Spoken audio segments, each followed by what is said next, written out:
under investigation of his alleged role in the theft of precious stones from a Johannesburg resident, reportedly involving members under his command. The second suspect arrested in Johannesburg yesterday will appear alongside Mkhwanazi in court. Kosi Khona Malingamnisi, Eyewitness News. Civil society groups are calling for urgent investigations after suspended Mpumalanga Police Commissioner Clement Manatella made explosive allegations against some senior police officials. Manatella briefed media yesterday, claiming Police National Commissioner Fani Masemola and former Minister Bheki Cele were involved in corruption and political interference.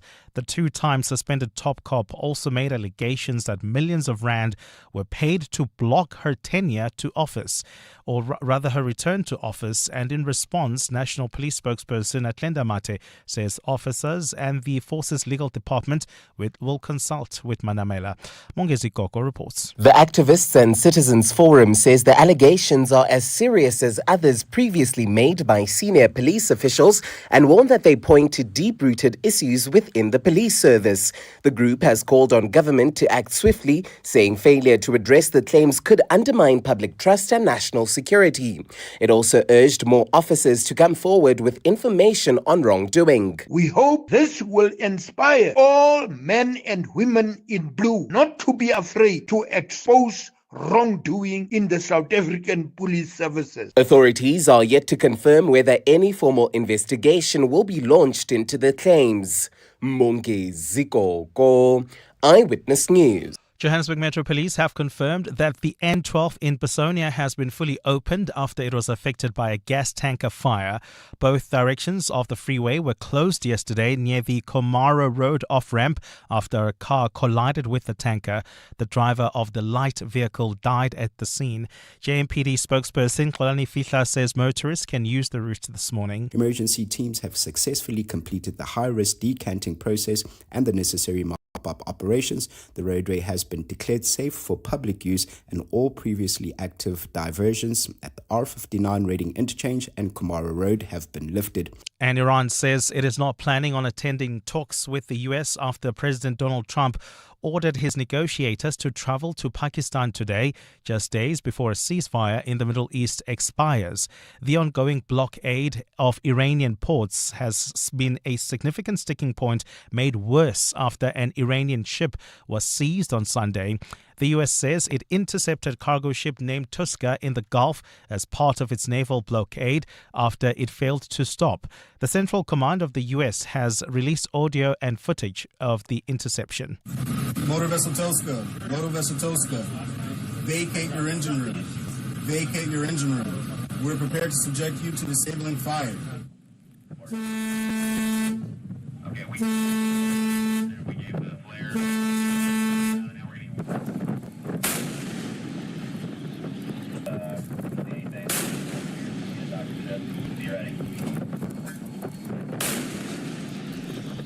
Iran says this is in violation of the ceasefire, warning that it would retaliate soon for the act of armed piracy. Iran and the US, along with Israel, are just days away from the end of a 2-week truce that halted the Middle East war started by a surprise US-Israeli strikes on Iran on the 28th of February. The war has resulted in the closure of the Strait of Hormuz, which has affected the global economy and roiled markets. Gold is trading at $4,792.48 an ounce. The rand is at 16.37 to the dollar, 22.11 to the pound, 19.26 to the euro. Brent crude oil is at $95.17 a barrel. That's queuing traffic on the N3 North between the Yelands Interchange and Van Buren Road, while travelling on the Mark 1 North. Peak time delays already between Boysons Road and the Crown Interchange. Please be on the lookout there. And in your sport, the Premier League title race swings in City's favour after a 2-1 win over leaders Arsenal. The Proteas women thrashed India by 8 wickets to go 2-0 up in the 5-match T20 series. And the Blitzboks winning the Hong Kong Sevens for the first time. A partly cloudy day in store for Gauteng with scattered showers and thunder showers expected. Johannesburg starting at 13 degrees, peaking at 25. Pretoria 16 and 26. Vereeniging 14 and 24 degrees. The top story in EWN this hour. Suspended EMPD Deputy Chief Julius Mkhwanazi and a senior Ekurhuleni municipal official are expected to appear in the Boksburg Magistrates Court today.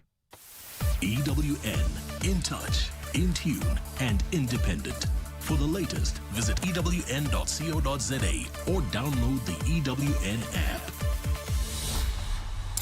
This is Breakfast with Bongani Bingwa On 702. Let's walk the talk. 7 minutes after 6 o'clock. Welcome to 702 Breakfast. It's the start of a brand new week. It is the 20th of April, the year of our Lord, 2026. Where does the time go? If it's your birthday, happy birthday. If your anniversary is what you are celebrating, some milestone, it's a random day perhaps to the rest of us. No doubt it's very important to you. We're live and local, coming to you from our Sandton studios. On our menu today, a number of issues. You remember the reality television stars, Mel and Pete Viljoen. They were the ones who were in that saga with that Tammy Taylor nails salon branding, accused of just wholesale stealing that business and franchising it in South Africa for themselves. It's the most extraordinary story. They became reality TV stars, at some point fled to the US, and it looks like now, following their recent arrest, they may be deported back to South Africa. They're facing a long string of accusations of fraud and scamming by different people. The private investigator Mike Bolhuis warning people not to fall for things like GoFundMe campaigns that ostensibly are to help the Viljoens. Our big interview this morning focuses on obstetric violence. Young mothers, vulnerable, isolated, scared out of their minds, being abused by medical personnel, nurses especially, in hospitals to the degree that they lose their babies. It's the most harrowing, awful story. The battle for control for South African football is well and truly underway. This is Breakfast with Bongani Bingwa On 702. Let's walk the talk. 9 after 6, we'll be speaking to Bennet Bailey, who is taking on Danny Jordaan in a high-stakes game as they vie for control of the South African Football Association. We'll also speak to Nomsa Mazwai, one of the Mazwai sisters, who's going to be telling us about something that I think is really interesting. It's called Sober Fest. And, you know, you have music festivals. What do you associate them with? Lots and lots of drinking, right? Lots of alcohol, substance abuse. And the Soberfest is all about enjoying a music festival and doing so sober. So she'll explain to us how that would work and what the thinking behind it might be. That's on our menu today. You're with Bongani Bingwa. 702 weekday mornings, 6 to 9 a.m. As always, of course, you are our eyes and ears wherever you are around 702 Land. If you see anything that you think the rest of 702 Land ought to know about, feel free to give us a tinkle on 011-8830-702. Amoramula is here, and she'll be, of course, directing us on our morning commute, making sure that we get to our destinations on time and safely. Amoramila, very good morning. Oh, wait, it's Mrs. Ramila. Don't get it twisted. No, Don't come get on. it twisted. Good morning. Good morning, Bongs. The morning 702 lenders. Good weekend, relaxed weekend, Oh, busy weekend. definitely. Very relaxed at home with the kids, a few errands here and there. Very good weekend. I really enjoyed myself. Muteo, I didn't think was going to make it to the show today. Mm-hmm. He doubled up last week, Yeah. standing in for Stephen Groothuis on The Money Show and doing breakfast. And here you are, big man. Capitalism. No, I'm kidding. Hey, big guy. No, man. That's what you called me when we first met. I didn't want to. Hello, big guy. I'm not going to do that again. You do that. You say that. No, I had a great weekend, very relaxed. I thought since it was a grueling week, I should stay home. Yeah. And try and rejuvenate, which I did. So, yeah. What's the Pirates game on Yes, Saturday? definitely watch the Pirates game. Good result, happiness. Masandawana must be feeling very Had a happy. good game as well. Yeah. The Arsenal thing was a disaster yesterday. Completely my fault. Siabonga, the child we played the whiz quiz with the other day, told me, gave me specific instructions. Wear the shirt on the day because I was worried I might jinx it. And he says, no, you've got to wear the shirt. I wore a Pirates shirt on Saturday. And what was the result? 3-0. We won. So yesterday, so excited was I from the Saturday result. I thought, no, let me save the Arsenal t-shirt for Monday. And I wore another Pirates shirt. As if you have one Arsenal t-shirt. I partly blame the team. Us. Yes. For giving me that Pirates shirt. 702 breakfast. Yes. If you guys hadn't bought me the Pirates t-shirt I was wearing yesterday, I would have maybe worn my Arsenal t-shirt and then we would have won. The excuses are starting already. No, listen, City played with confidence. Of course, it was home ground. They played like the team that had nothing to lose. You could see Arsenal were jittery throughout the game. And then, of course, those awful missed chances. What are you looking back to? The Hong Kong Sevens? Is that the highlight of your weekend sporting-wise? Is it the Sundowns victory, Pirates? Is it the City victory? Because that's what we must call it now, versus perhaps the Arsenal loss. Let's talk. Breakfast with Bongani Bingwa on 702. Let's walk the talk. All right, our shout out this morning has to do with our big interview, of course. And I want to know from you, particularly from moms who have given birth, how critical was your support system in the days leading up to the delivery of your child or children? And when you didn't have support, perhaps if you were a teen mom or for whatever reason, could you notice the difference? And of course, to all the men out there, do you provide support? Are you the one in the labor ward, or do you want to know when it's all done? There are some fathers, some husbands who say they don't want to see essentially how the sausage is made, right? They want to see the baby when the baby has been delivered. They don't want to watch. It's too much. They might faint. There are all kinds of other beliefs around this as to whether a father belongs in the delivery room or not. How did it play out in your situation when you became a parent? Did you have support? Did you offer support? And how critical was it for your experience? Amo? Oh, mine was very good. I had huge support. Firstly from family, and then from doctors and just everyone around me. And I must say that I gave birth in a public institution, right? And while I had the support of the doctors, the nurses, and everybody else, I realized the kind of pressure that the young ones were going through. The lady that I remember, this is 8 years ago, who gave birth to a beautiful baby Bongani, the most beautiful, gorgeous baby. But she was the baby so called Bongani? young. No. Oh, I thought you said she gave birth to a baby Bongani. I'm telling you because I'm talking, directly to you. Being silly.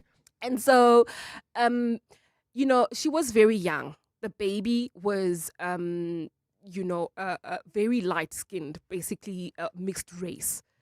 People kept on coming in and out of the hospital room where we were just to check on this baby girl who'd given birth to what they were calling umlungu.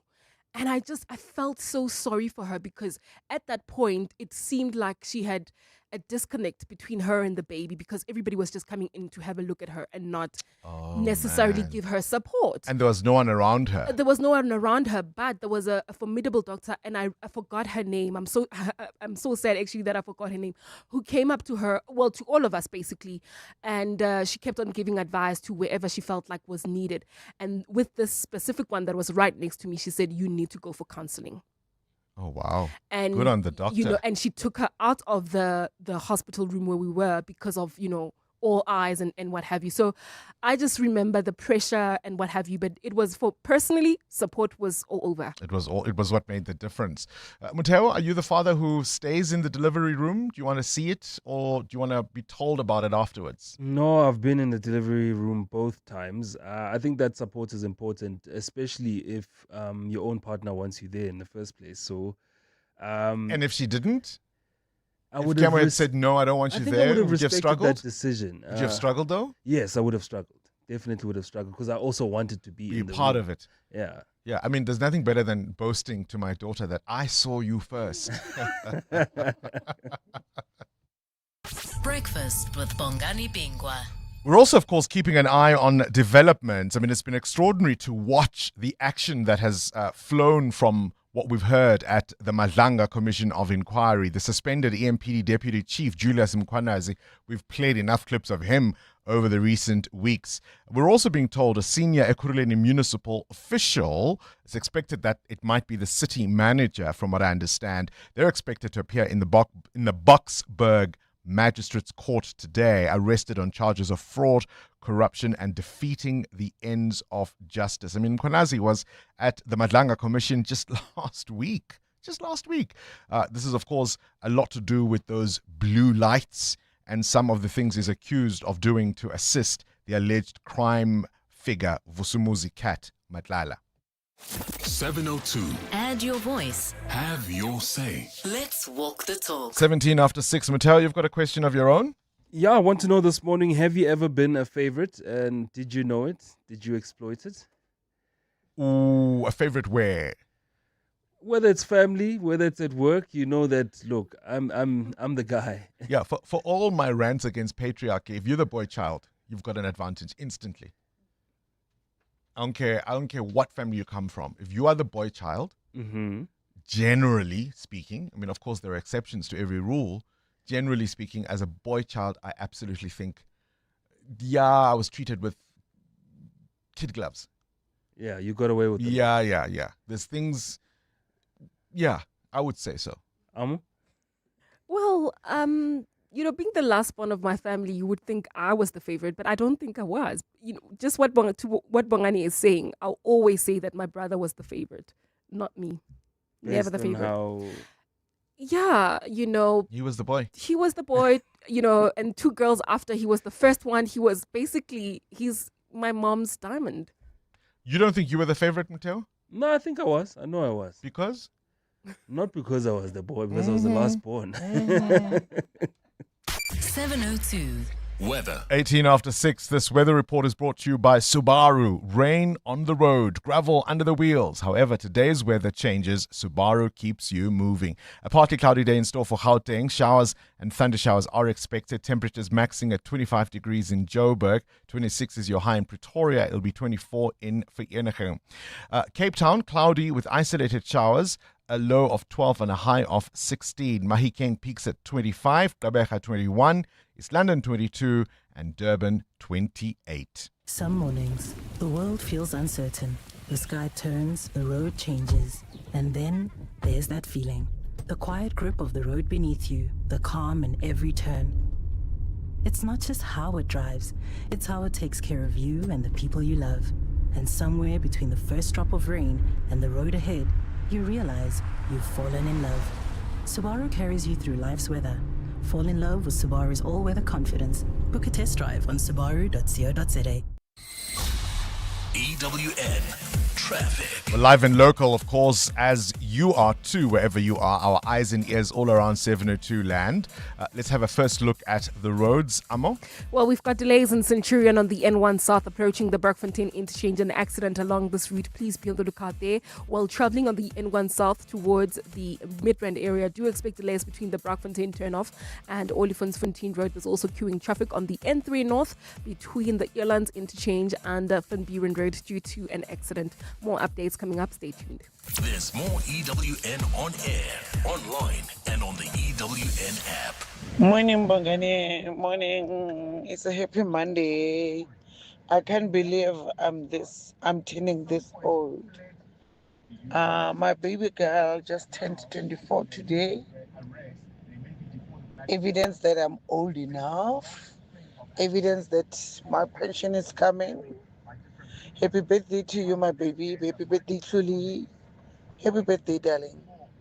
702 Drive with John Perlman. My show is about keeping our listeners company in the last part of the day in the most interesting and entertaining way that we possibly can. So the crucial thing for us is we've got to provide them with a mix. The news, yes, the big stories, of course, but we've got to talk about other things that make them laugh, make them think about things they've never thought about, and most important, that invite them to have a conversation with us. What I love about the 702 family and 702 land. First of all, I should just say people never stop surprising me. And the thing that is perhaps the thing I love the most is people manage to find things that make them laugh. And they don't laugh from a place of ridicule. They laugh from a place of deep humanity, because our ability to laugh has got us through so much over these many decades, and we're going to need it plenty in the decades to come. 702 Drive with John Perlman, weekdays from 3 to 6 p.m.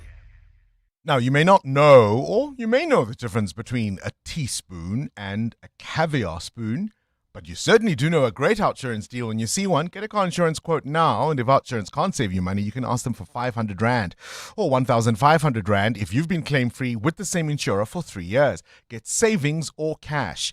SMS out to 45142. That's out to 45142.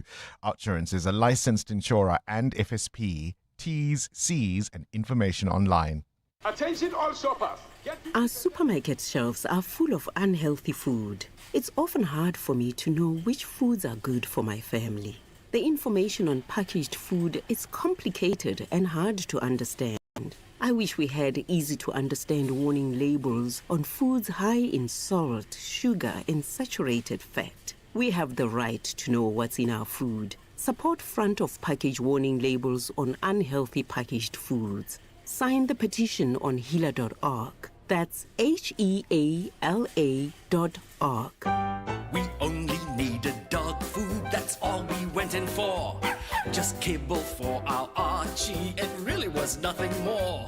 But then a squeaky chicken caught my beady eye, and a collar with a shiny bell, shampoo to wave the fleas bye-bye. That's crazy, crazy, that's the crazy store. Went in for one small thing, came out with so much more. The crazy store.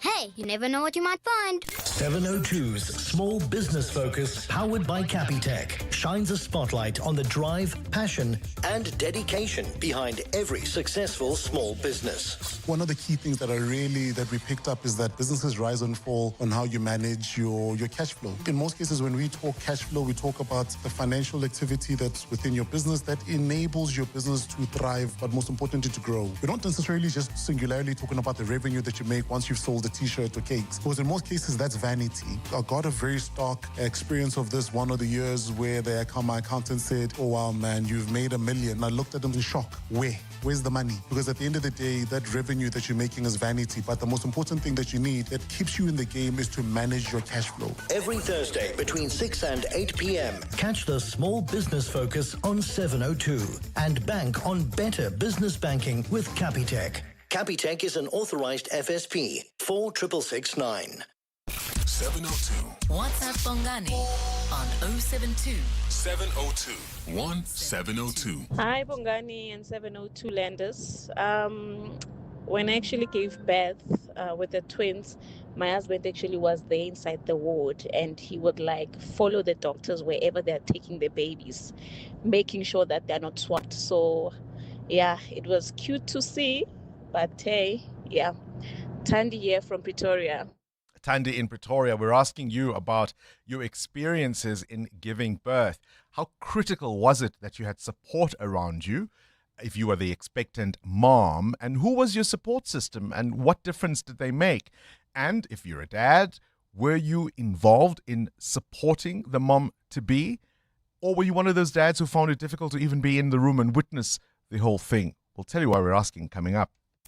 Start your day with Bongani Bingwa on 702.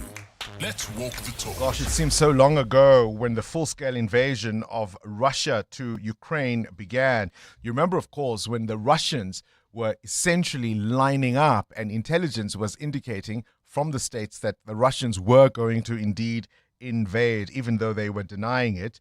Volodymyr Zelensky, the Ukrainian president, criticizing a decision linked to the United States, extending the window to allow Russia to continue selling oil despite existing Western sanctions. You'll know, of course, the situation in the Persian Gulf has meant that the US has eased the noose around Russian oil and the sale of it, and predictably, the Ukrainians aren't happy.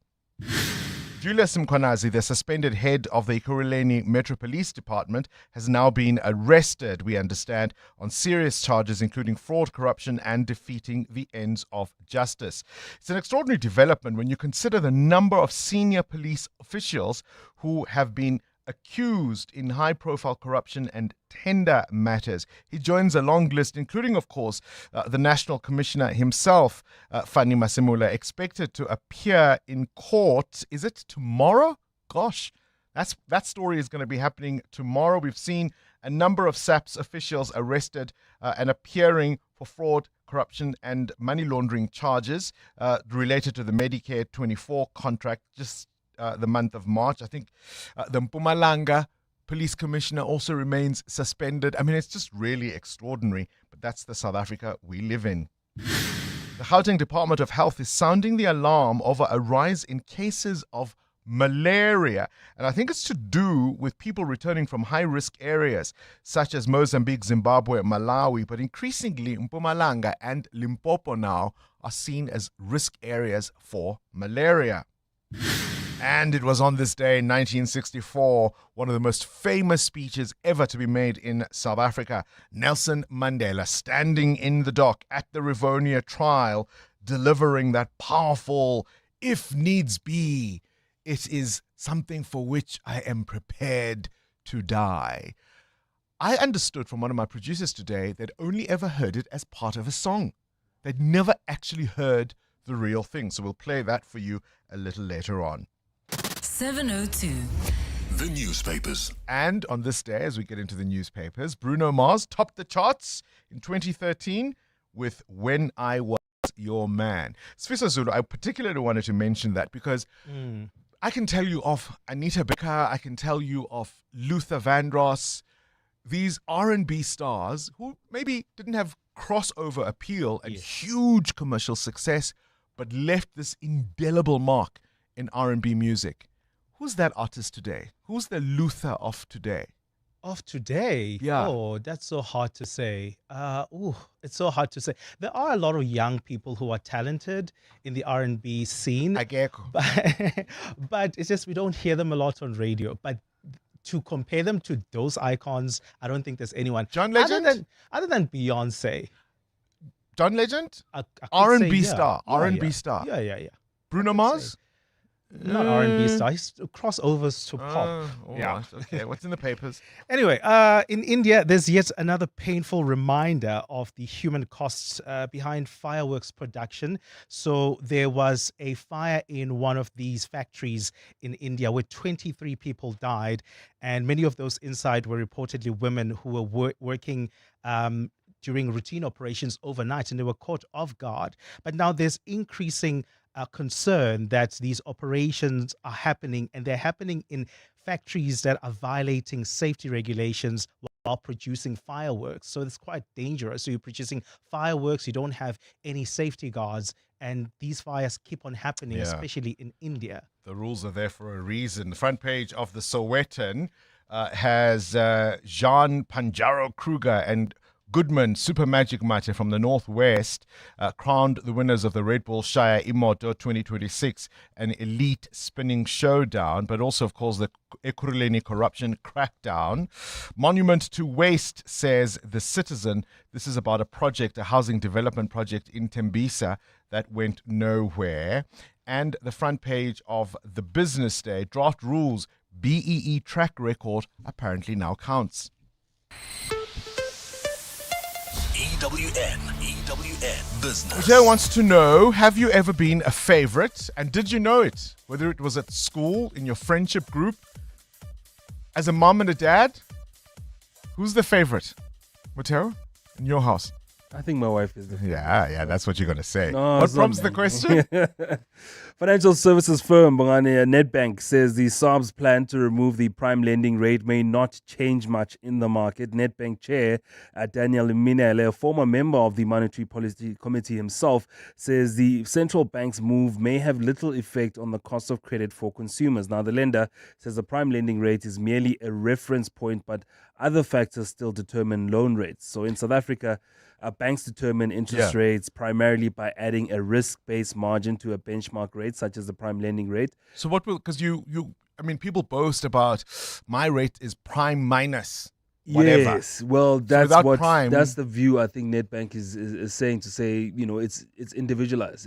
You can get a different rate even if the prime rate is at 10.25. So what? Without the prime rate, then we just left with the repo rate at 6.75, which would be a starting point for them. But he's saying your repayment rate may be higher anyway because you are a riskier client, or you just or lower. depending on whether you're So if you were a favorite, you're gonna get even better terms. Yes. And if you were not, your credit score is great if everything checks out, basically. Okay, that's good to know. Where's the rand? Rand at this hour, 16 Rand 37 against the US dollar, 19 Rand 25 against the euro, 22 Rand 11 cents against the British pound.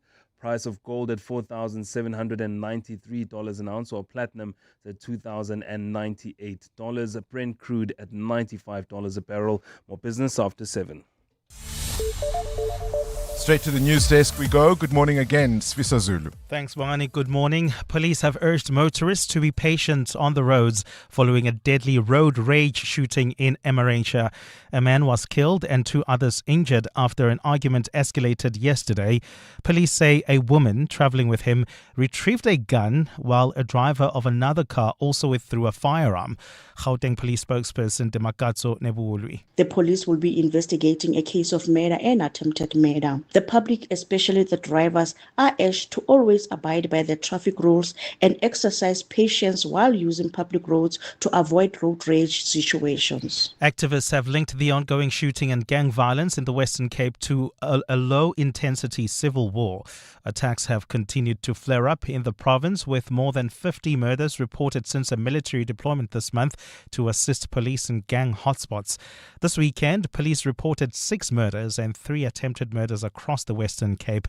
Anti-gang activist Imran Mokadam says communities are caught in an ongoing war. We cannot carry on at this rate. We are in the midst of a low-intensity civil war. Our casualty rates are higher than many war zones. He's called on government to address the socio-economic conditions that breed violence in poorer communities. We need to look at how we can address the chronic unemployment in the Western Cape. We need to look at how we can address the abject poverty in the Western Cape, especially Cape Town. We need to look at how our school dropouts and how youngsters are not in school that should be in school.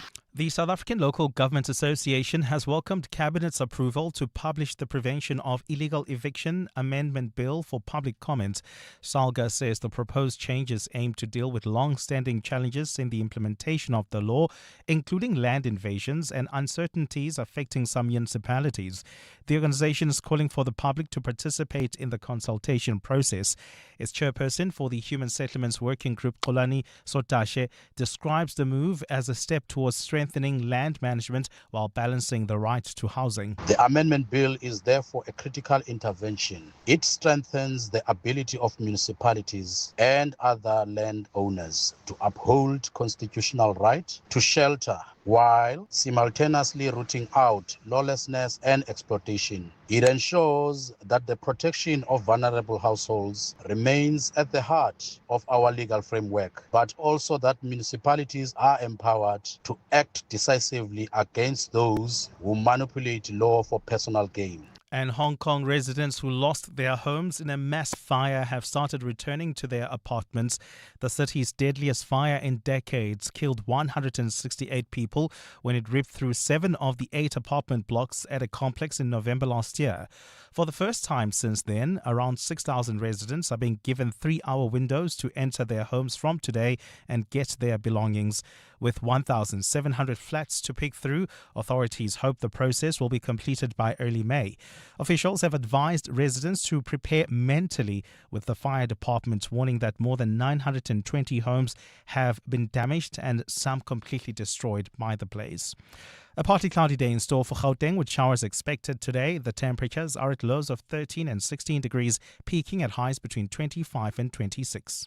And in the traffic, we've got a major accident seen in the Pinoni area. This is along the N12 West before Atlas Road. It's causing heavy traffic volumes coming out of Kingsway Road. Please be on the lookout there. While travelling on the Mike 1 North, peak time delays between Boysons Road and Carr Street. The top story this hour, police have urged motorists to be patient on the roads following a deadly road rage shooting in Emmarentia.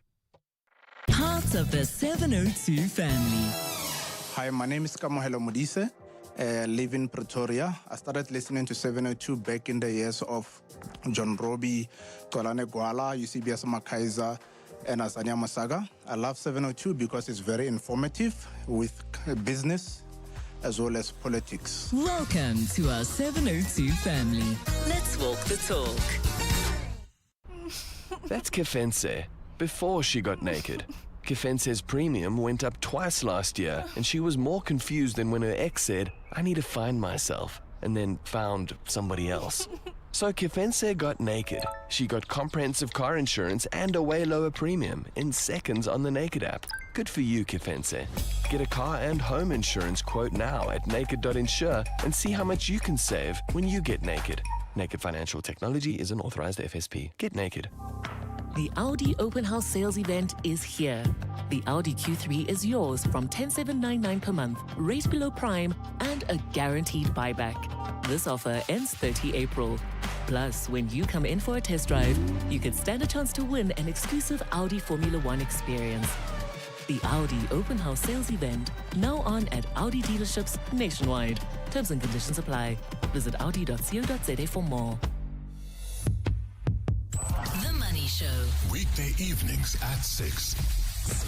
Are we likely to see a bit of an extension of the R3 cut on the general fuel levy as the oil prices remain elevated in the market? We made a statement that we're making a reprieve or kind of cushioning up to the 5th of May. Beyond the 5th of May, we'll have to think what is available. Do we have the funding to do so? But we've got to live to the reality that we're price takers insofar as oil is concerned. There's nothing we can do. Finance Minister Inoko Dongwana. The Money Show on 702. Let's walk the talk. The Money Show is brought to you by ABSA Corporate Investment Banking. Success in trade comes from systems that move with speed, connect markets seamlessly, and unlock growth that works across borders. That's why ABSA is a proud sponsor of Trade Tech Europe 2026. Engineered for how Africa trades. ABSA is a registered FSP. Coming up in the next hour, what's the question? Brought to you by Outsurance. 3,000 Rand in cash is up for grabs. Send us an answer based on something you hear on the show, and for that you win 1,000 Rand. WhatsApp us your name and that answer to 072 702 1702. Then later, someone else will ask a question to get to your answer, and they'll win 2,000 Rand. Now, you always stand a better chance of being selected if you've SMS'd out to Outsurance to get yourself a quote. So do it now. SMS out to 45142 and you could save on your car insurance. 702. WhatsApp Bongani on 072 702 1702. Bongani Bingwa, how are you? So, my dad wasn't actually at my birth. It was my grandma, my mom. Well, she was the one who was giving birth, and her sister. My dad was at work, not knowing I was born.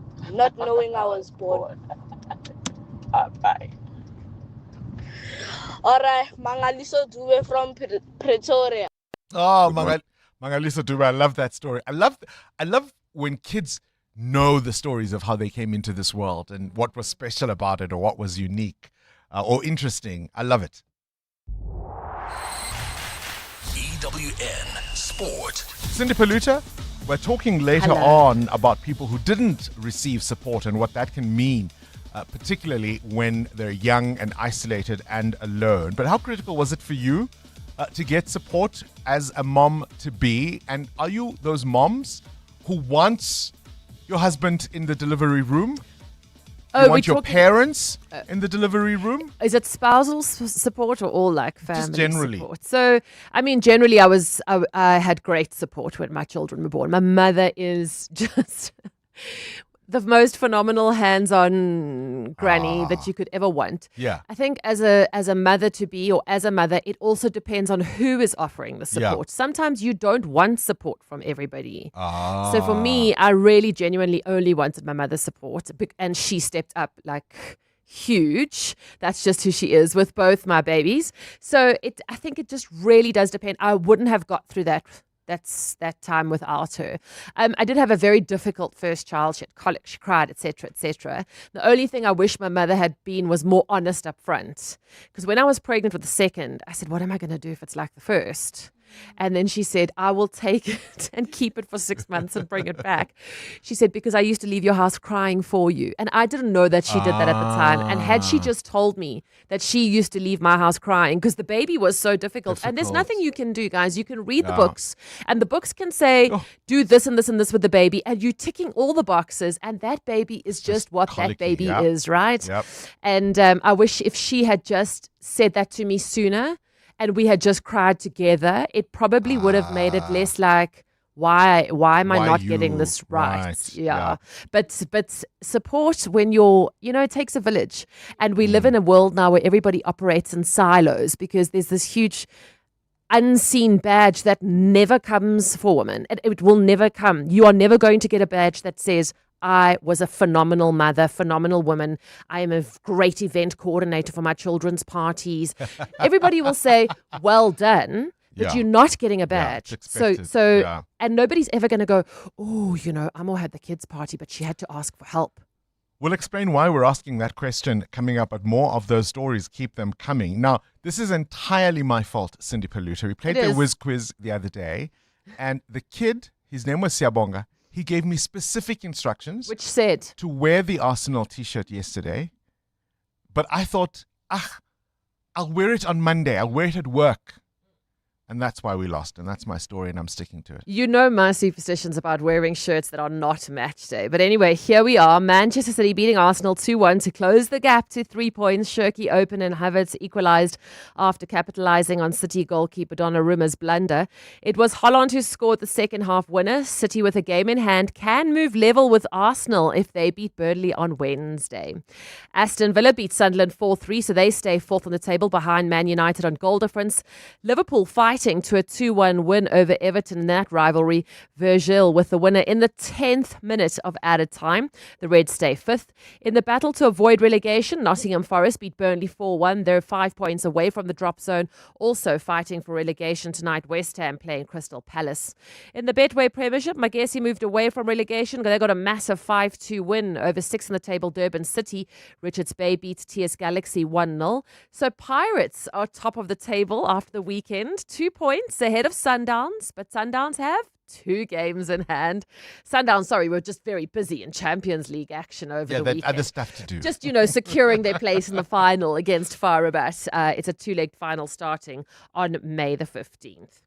Proteas women put in a sublime all-round performance. They beat India by 8 wickets. They go 2 up in the 5-match T20 series.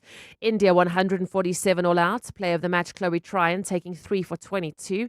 South Africa chasing down the win with 3 overs to spare, thanks to the opening batters Liss, who made 57, and Wolfart making 54. The next 2 T20s are at the Wanderers this week, Wednesday and Saturday, weather permitting. At the IPL, Kolkata Knight Riders beating Rajasthan Royals by 4 wickets. Punjab Kings thrashing Super Giants by 54 runs. In Sevens Rugby World Championship, the Blitzboks won the Hong Kong leg, beating Argentina 35-7 in the final. The South African women finishing 12th. The championship is different to the regular 7 series. The regular series is season-long with 6 tournaments. This championship is a separate event, played over 3 tournaments, culminating in a finale. So it's 8 teams from Division 1 and 4 teams from Division 2 competing to get the world champion. And in the United Rugby Championship, the Lions and Bulls both winning to keep their playoff hopes alive. The Sharks loss sees them out of the running. The Stormers lost, but they stay second overall. Cindy Paluta, Eyewitness News Sport. Who is the whizziest of them all? It's the Whiz Quiz on 702.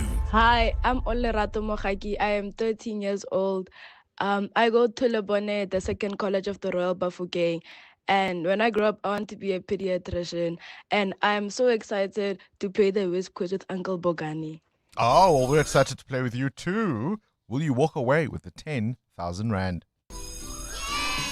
At Fly SAFA, we know that some of the most important lessons take place beyond the classroom, on sports fields, stages and tours. And so, we've brought back our School Booster Initiative, where 10 schools stand to win 10 domestic return flights each, helping their pupils fly further, dream bigger, and do what they love. Visit flysafair.co.za. Tell us how these flights could benefit your school, and you could be a winner. Fly SAFA for the love of flying. T's and C's apply. No one gets fit overnight. It takes discipline, and your money is no different. A Nedbank 32-day notice account helps you build financial strength with up to 7.3% interest and 0 maintenance fees. The higher the deposit, the higher the return. Invest in under 2 minutes on the Money app and get money fit with Nedbank. For more information, go to nedbank.co.za. See money differently. Nedbank, we're a licensed FSP and registered credit provider. T's and C's apply.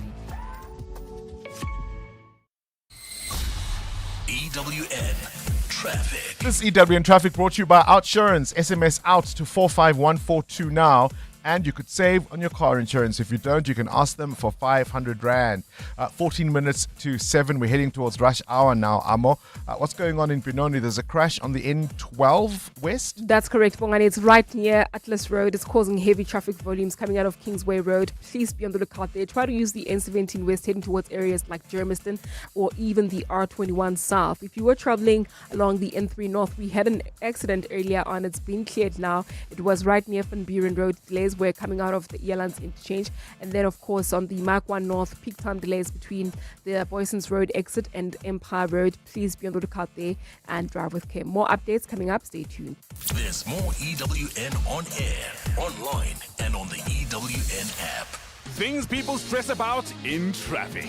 Number 49. What's that random warning light that keeps popping up on my car's dashboard? Oh, the mystery. Well, with the Outsurance pointsman on your route, at least the traffic is one less thing to stress about. The Outsurance pointsmen have been easing traffic congestion so we all get to where we need to be quickly and safely for the past 20 years. With Outsurance, you really always get something out. In partnership with 702. Outsurance is a licensed insurer and FSP. 702. WhatsApp Bongani on 072 702 1702. Good morning, Bunks. Titus from Taffontein. Yeah, I was in the delivery room for my first child to come. It was a public institution. The nurses told me it's not allowed, but they will make an exception for me.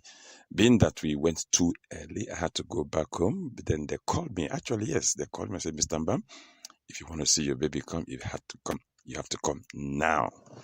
Yeah, I raced back to the hospital, got into the delivery room, held my wife's hand through the ordeal, everything. Yeah, I really loved the delivery room when the baby was born. It was an amazing experience, Bonks.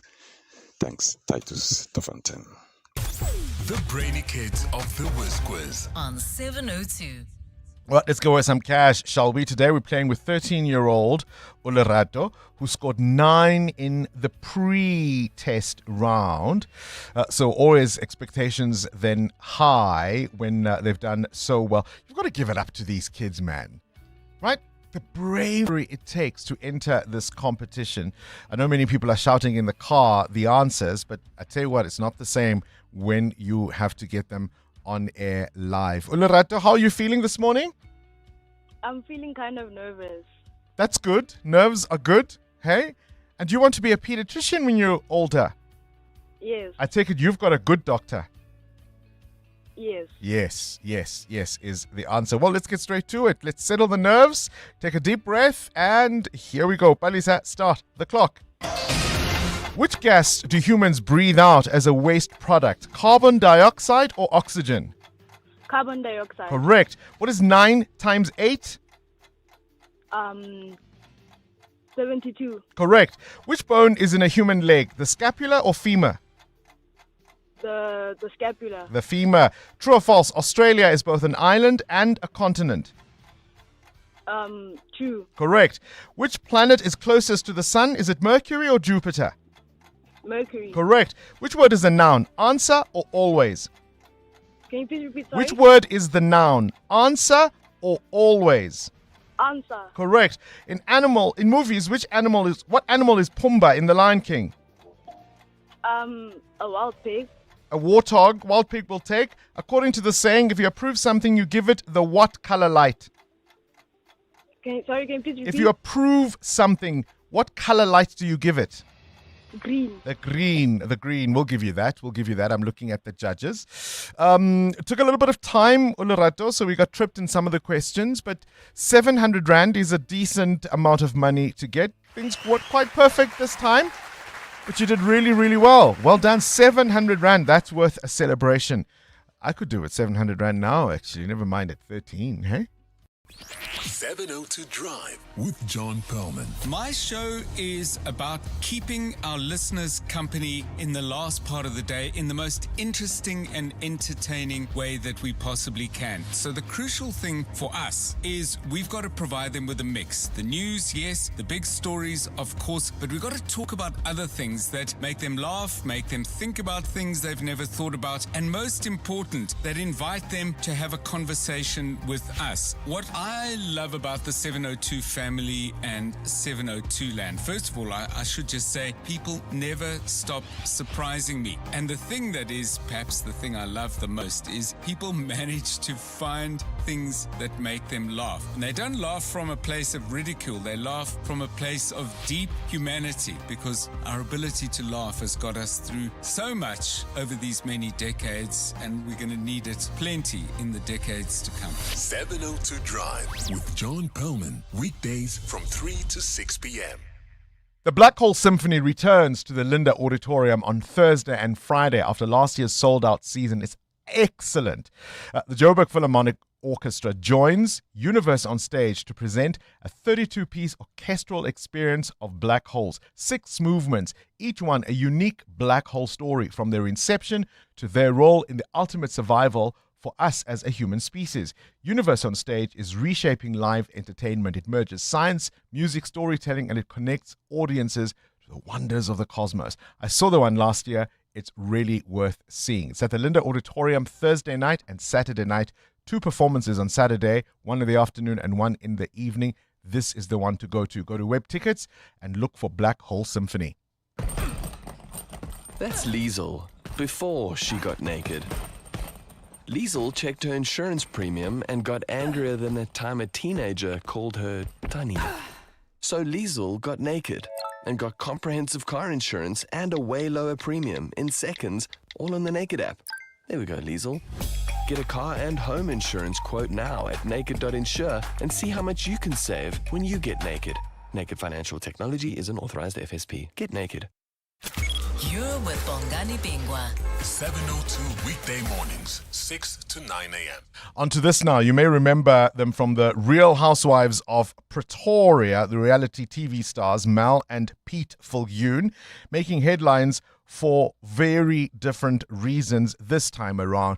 Of course, they've also been in the prominent spotlight, in public prominence, following allegations that they'd stolen the Tammy Taylor franchise for South Africa.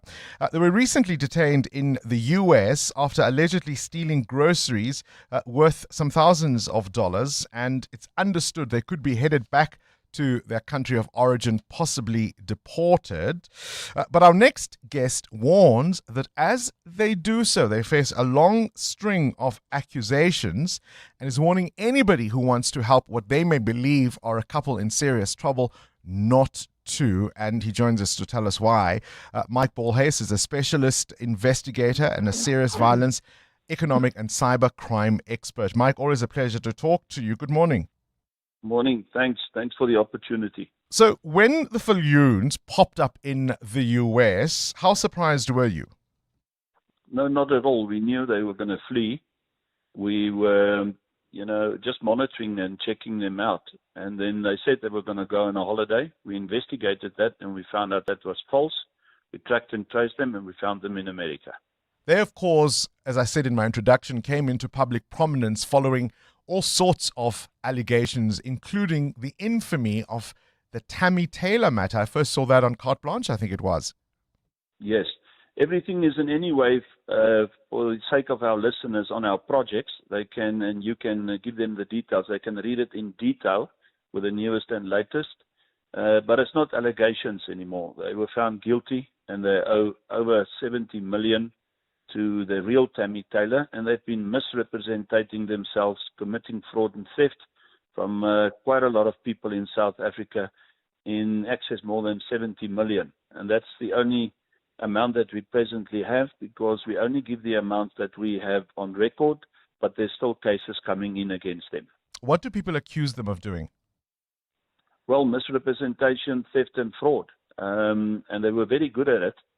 They can't commit that now. because they're incarcerated there and they will be there for some time, but they will at some stage be deported, depending what the two courts would decide regarding their claim now that they're innocent and that they did not steal nothing, because that's what they claim. So they're going to have to go through those procedures. But the American authorities is very, very thorough. They confiscated everything, did a real in-depth investigation, took all our information in as well. And that would all be presented to them. And depending that, they might spend time in America in jail and then be deported. Or America might just decide, listen, we don't want them here. We don't want to spend money on them here because it costs money to keep people in jail. And they do very quickly deport people that is troublemakers. All right. You're warning people not to send them any money. Are they still approaching people here in South Africa? Not now, because everything in those prisons are recorded, everything, any call and any movement.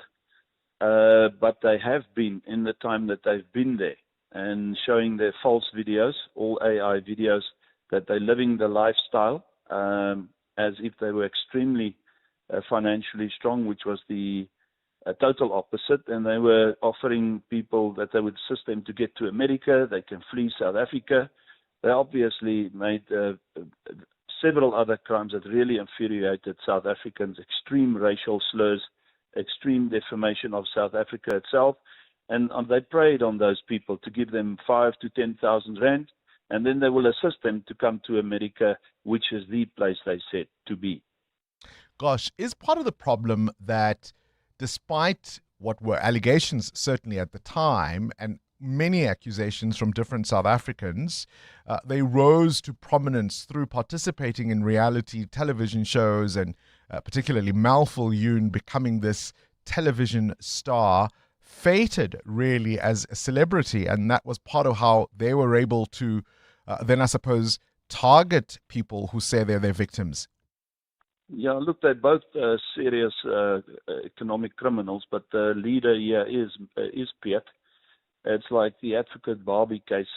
Piet is controlling her, manipulating her, and she is totally, inverted commas, infatuated by him and mimics him and does everything that he does. But he's the brain. He's the one leading the criminal show. And yes, due to their position in South Africa and their fame, it was easy for them to manipulate people, and that just boggles me that people would fall for that and give them millions and millions of rands.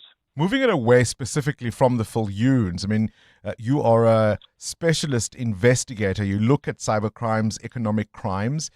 Just give us a sense of how prevalent these kinds of approaches are, where a couple who appears to be successful, who promises you that if you participate in a business, in a scheme, you'll also do well. How easily do people fall for those things? Well, easily. The criminals of today are very clever. They're presentable, and they live a lifestyle that you would want. And unfortunately, people don't do proper vetting, evaluation, and investigations. I always warn people, you must do a complete identification of a person, an evaluation, a risk analysis, a cyber track tracing platform profile, forensic investigation before you give any money today, and that includes family. That's how serious it is. And when a woman is involved with a man, they much easier lure people in. So a couple crime is always the way to go, and we've seen it in Louis Liebenberg, and we've seen it with many other high profile. Mike, are you there? I'm there. Oh, no, I was saying we've seen it even in cases like Thabo Bester, because, of course, the wife is the kinder face of the couple, isn't it?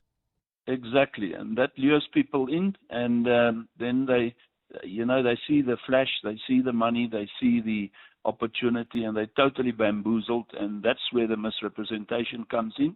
Then they get your money, and that becomes ultimately theft and fraud. All right. A warning from Mike Bolhuis, specialist investigator looking at economic and cyber crimes. 702. Coming up, the big interview. The big interview focuses on a study on obstetric violence. When pregnant mothers are mistreated, disrespected by nurses, doctors, midwives, and other medical staff, they experience verbal abuse, bullying, humiliation, and sometimes it's physical. It's downright assault. It could be sexual abuse and other medical interventions without informed consent. Why does this happen? Where does it happen? And how much could it hurt the victims? This is EWN. Suspects investigated by the Madlanga Special Task Team will face the court today, and Iran slams the US for attacking its vessel, which America says attempted to get past its blockade. Good morning, I'm Sfiso Zulu. 3 months after the establishment of the SAPS Madlanga Commission task team, at least 3 arrests have been made as investigations continue. In January, President Cyril Ramaphosa announced the specialized team after receiving the first interim report from the Madlanga Commission of Inquiry last year. Police maintain the arrests are not linked to evidence presented before the commission, but say more cases are being pursued.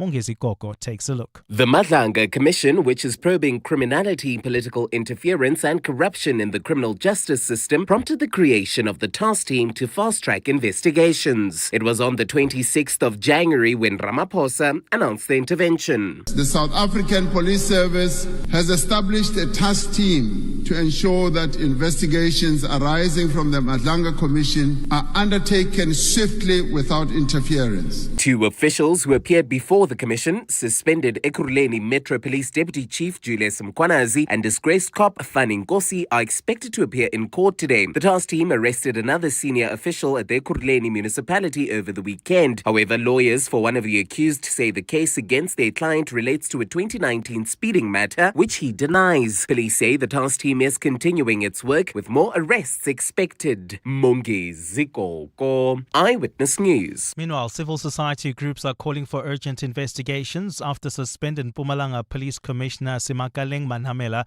made explosive allegations against senior police officials. Manatella briefed media yesterday, claiming Police National Commissioner Fani Masemola and former Minister Bheki Cele were involved in corruption and political interference. The 2-time suspended top cop also made allegations that millions of rands were paid to block her return to office.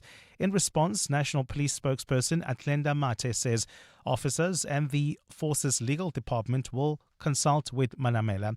The Activists and Citizens Forum says the allegations are as serious as others previously made by senior police officials and warn that they point to deep-rooted issues within the police services. The group's Dennis Bloom. We hope this will inspire all men and women in blue not to be afraid to expose wrongdoing in the South African police services. Johannesburg Metro Police have confirmed that the N12 in Pasonia has been fully opened after it was affected by a gas tanker fire. Both directions of the freeway were closed yesterday near the Komara Road off-ramp after a car collided with the tanker. The driver of the light vehicle died at the scene. JMPD spokesperson Xolani Fihla says motorists can continue using the road. Emergency teams have successfully completed the high-risk decanting process and the necessary mop-up operations. The roadway has been declared safe for public use and all previously active diversions at the R59 Reading Interchange and Komara Road have been lifted. And Iran says it is not planning on attending talks with the US after President Donald Trump ordered his negotiators to travel to Pakistan today, just days before a ceasefire in the Middle East expires. The ongoing US blockade of Iranian ports has been a significant sticking point made worse after an Iranian ship was seized on Sunday. The US Navy says it intercepted the cargo ship named Tuska in the Gulf as part of its naval blockade after it failed to stop. The Central Command has released audio and video footage of the interception. Motor vessel Tuska, vacate your engine room. Vacate your engine room. We're prepared to subject you to disabling fire. Okay, we gave the flare. Now we're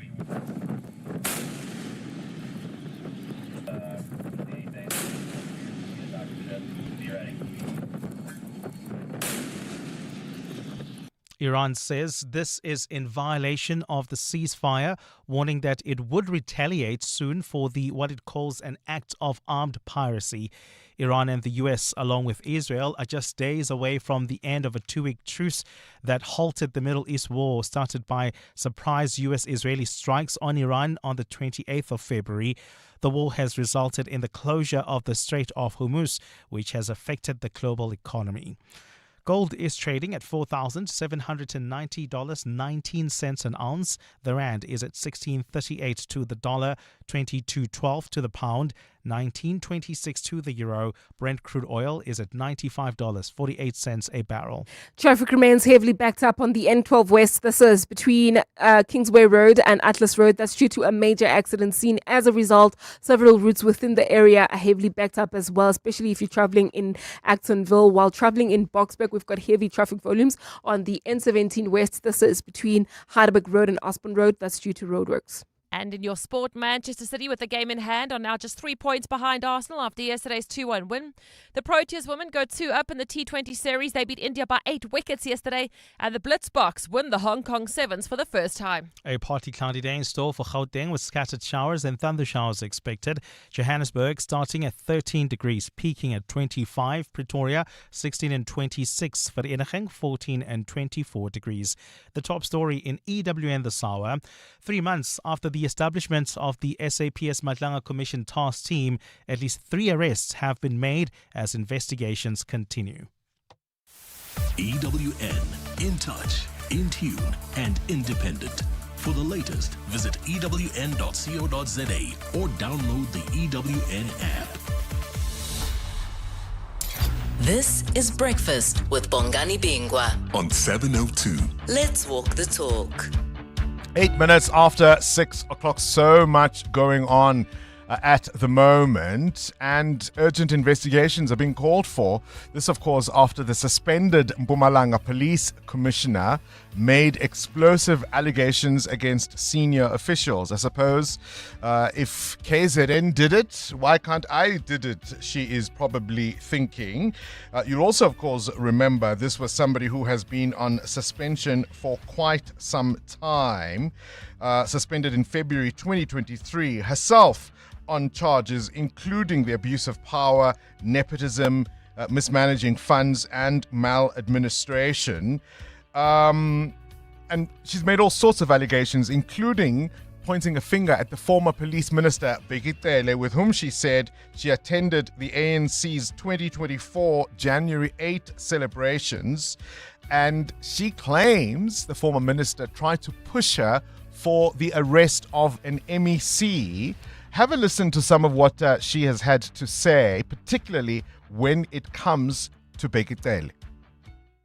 Minister of Police, Minister Bekitele, wanted the former MEC of Kokta arrested during the Mpumalanga January 8 on the 13th January 2024. Minister Tele got upset as I differed with the instruction without evidence. This did not happen once. Eventually, he insisted that the police chopper, he insisted to utilize the police chopper wearing the political party regalia, which was wrong. At the time, he was representing a political party. The National Commissioner called me more than 15 times as the National Commissioner wanted to use the chopper, which he was not entitled to at the time. My problems were escalating. Gosh, eh? She was suspended, as I say, in February 2023. Don't forget, tomorrow is the big day where the National Commissioner himself will be facing the music, formally charged. That was, of course, something that we have been expecting. That's happening on the 21st of April, so that's going to be tomorrow in connection with that controversial 360 million rand SAPS tender. We've already seen in the last month 12 senior SAPS officers arrested and appearing in the Pretoria Magistrates Court. Over the weekend, we understand Brigadier Julius Mkhwanazi, the suspended Deputy Chief of the Ekurhuleni Metro Police Department, on top of over 100 Metro cops from Ekurhuleni, also flagged with criminal records, including things like murder, rape, and I mean, these are the people that are stopping you in traffic in Ekurhuleni. Some of the murderers, rapists, drug dealers. on and on and on it goes. The suspended Mpumalanga police commissioner saying that, she's not afraid to die should it get there. If you were asking to say, am I fearing for a life? Life is life. You only live and die once. I took an oath. I had a bet. It's in my blood. I'm 31 years service in the police. So wherever I go with death. So you cannot run away from death. But make sure that if you want to kill me, don't miss me. That is a fact. Daphne Simakelang Manamela there, the suspended police commissioner from Mpumalanga. She says, listen, people die. It may be my turn, but if you're going to come after me, make sure you hit your target. Presumably then, the inference there is that if you don't, she may, of course, be able to return fire. Doesn't it remind you of this moment all the way back in 1964? During my lifetime, I have dedicated my life to this struggle of the African people. I have fought against white domination, and I have fought against black domination. I have cherished the idea of a democratic and free society in which all persons will live together in harmony and with equal opportunities. It is an idea for which I hope to live for and to see realized. But my Lord, if it needs be, it is an idea for which I am prepared to die. One of the most powerful things that have ever been said in South Africa. Nelson Mandela, of course, on the dock or in the dock. That's the Rivonia trial in Pretoria on this day in 1964. Now, if you've been traveling, the Gauteng Department of Health is sounding the alarm over a sharp rise in malaria cases and even deaths. And they're urging all of us not to take this lightly. If you've been to Limpopo, Mpumalanga is being flagged as well, but also Mozambique, Zimbabwe, and Malawi. And if you were infected unknowingly, you've got to have yourself checked out. Malaria, of course, is preventable and treatable, but it can turn nasty and deadly if ignored. In a major blow, the Road Accident Fund has lost its appeal at the Supreme Court of Appeal with costs. This is about that earlier ruling that even undocumented foreign nationals injured on our roads are included in claiming for compensation, loss, or damage. So the injuries, therefore, are not about your status or immigration status when it happens. So that's a bit of a blow for them. And today marks what would have been the 75th birthday of one of my favorite performers of all time. And I've been asking you, is there an equivalent today? Who's the Luther of our time? Absolutely dominated the R&B scene. Wasn't necessarily a crossover star. He had one or two crossover pop hits, like, I don't know, Power of Love, Love Power. He was born on this day in 1951. He regarded himself, and he certainly was regarded by many in the industry as one of the premier voices of his generation. Happy birthday, Luther Vandross.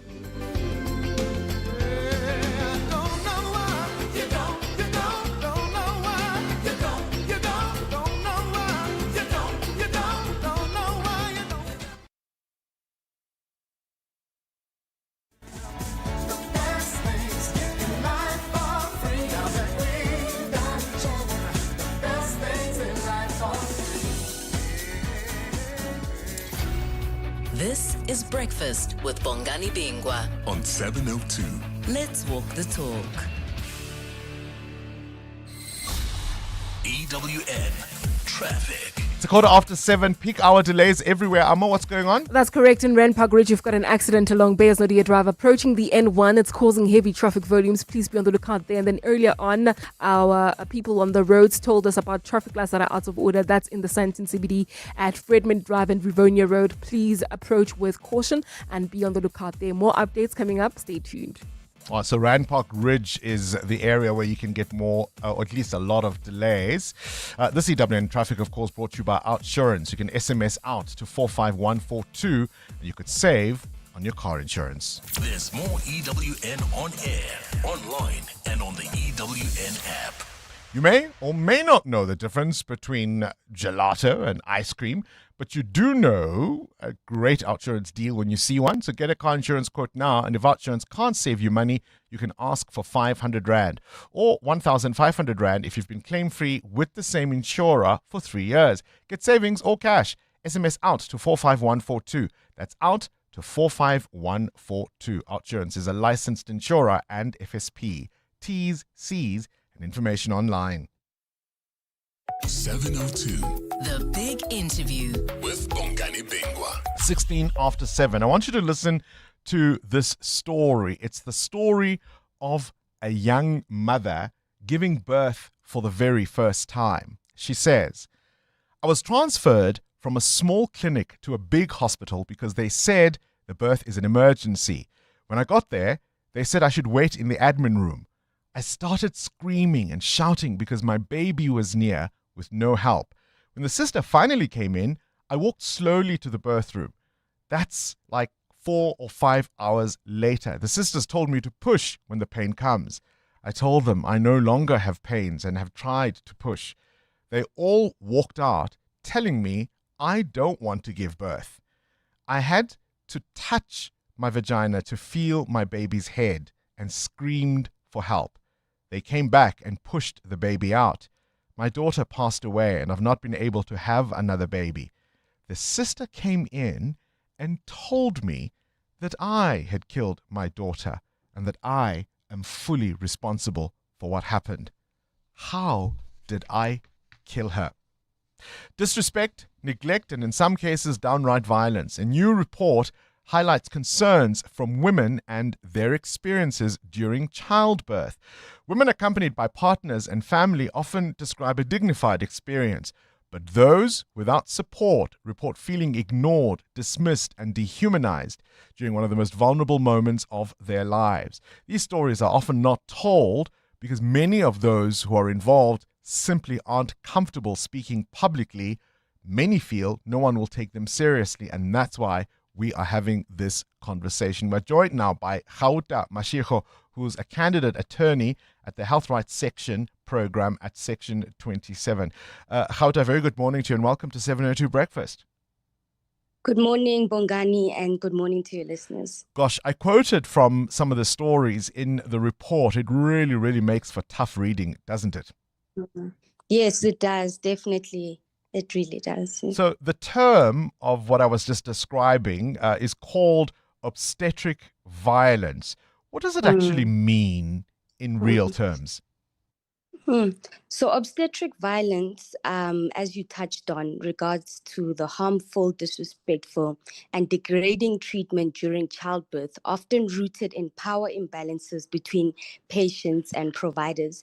And in South Africa, obstetric violence occurs within a legacy of apartheid-era inequalities, under-resourced health facilities, and entrenched gender and power hierarchies. And just as you spoke about the report, it actually says that over the past 10 years, 60% of women who have given birth in KZN and Gauteng have experienced some form of obstetric violence. And obstetric violence also is not just about individual misconduct, but it's rather a systemic issue rooted in gender inequality, in poor accountability systems, and a weak healthcare system. Allow me to play devil's advocate here. These stories, horrible though they may be, feel to me as if they're not necessarily new. Nurses have long been notorious for meting out this kind of treatment, particularly to young mothers or would-be mothers. You know, the yelling of them of let it come out the way that it came in. Women reporting being physically assaulted, nobody caring when they scream and they're in pain. Those stories have been with us for a very long time. Sure. And you're right. Those stories have been with us for a long time due to the decaying healthcare system that we're seeing. And we're seeing a lot of overstaffing and rather overcrowding in healthcare facilities. Understaffing, you mean? understaffing and overcrowding in healthcare facilities, which has resulted in a lot of burnout that is currently happening when it comes to healthcare workers. We're looking at nurses and midwives operating in under-supported environments where disrespectful care may be both a coping mechanism and a larger institutional dysfunction. And these are just some of the issues when it comes to obstetric violence, where there's been this culture or normalization of mistreatment and disrespect between healthcare providers and nurses as well as patients themselves. And we're seeing that it is something that is not being addressed, especially by senior leadership within the healthcare department.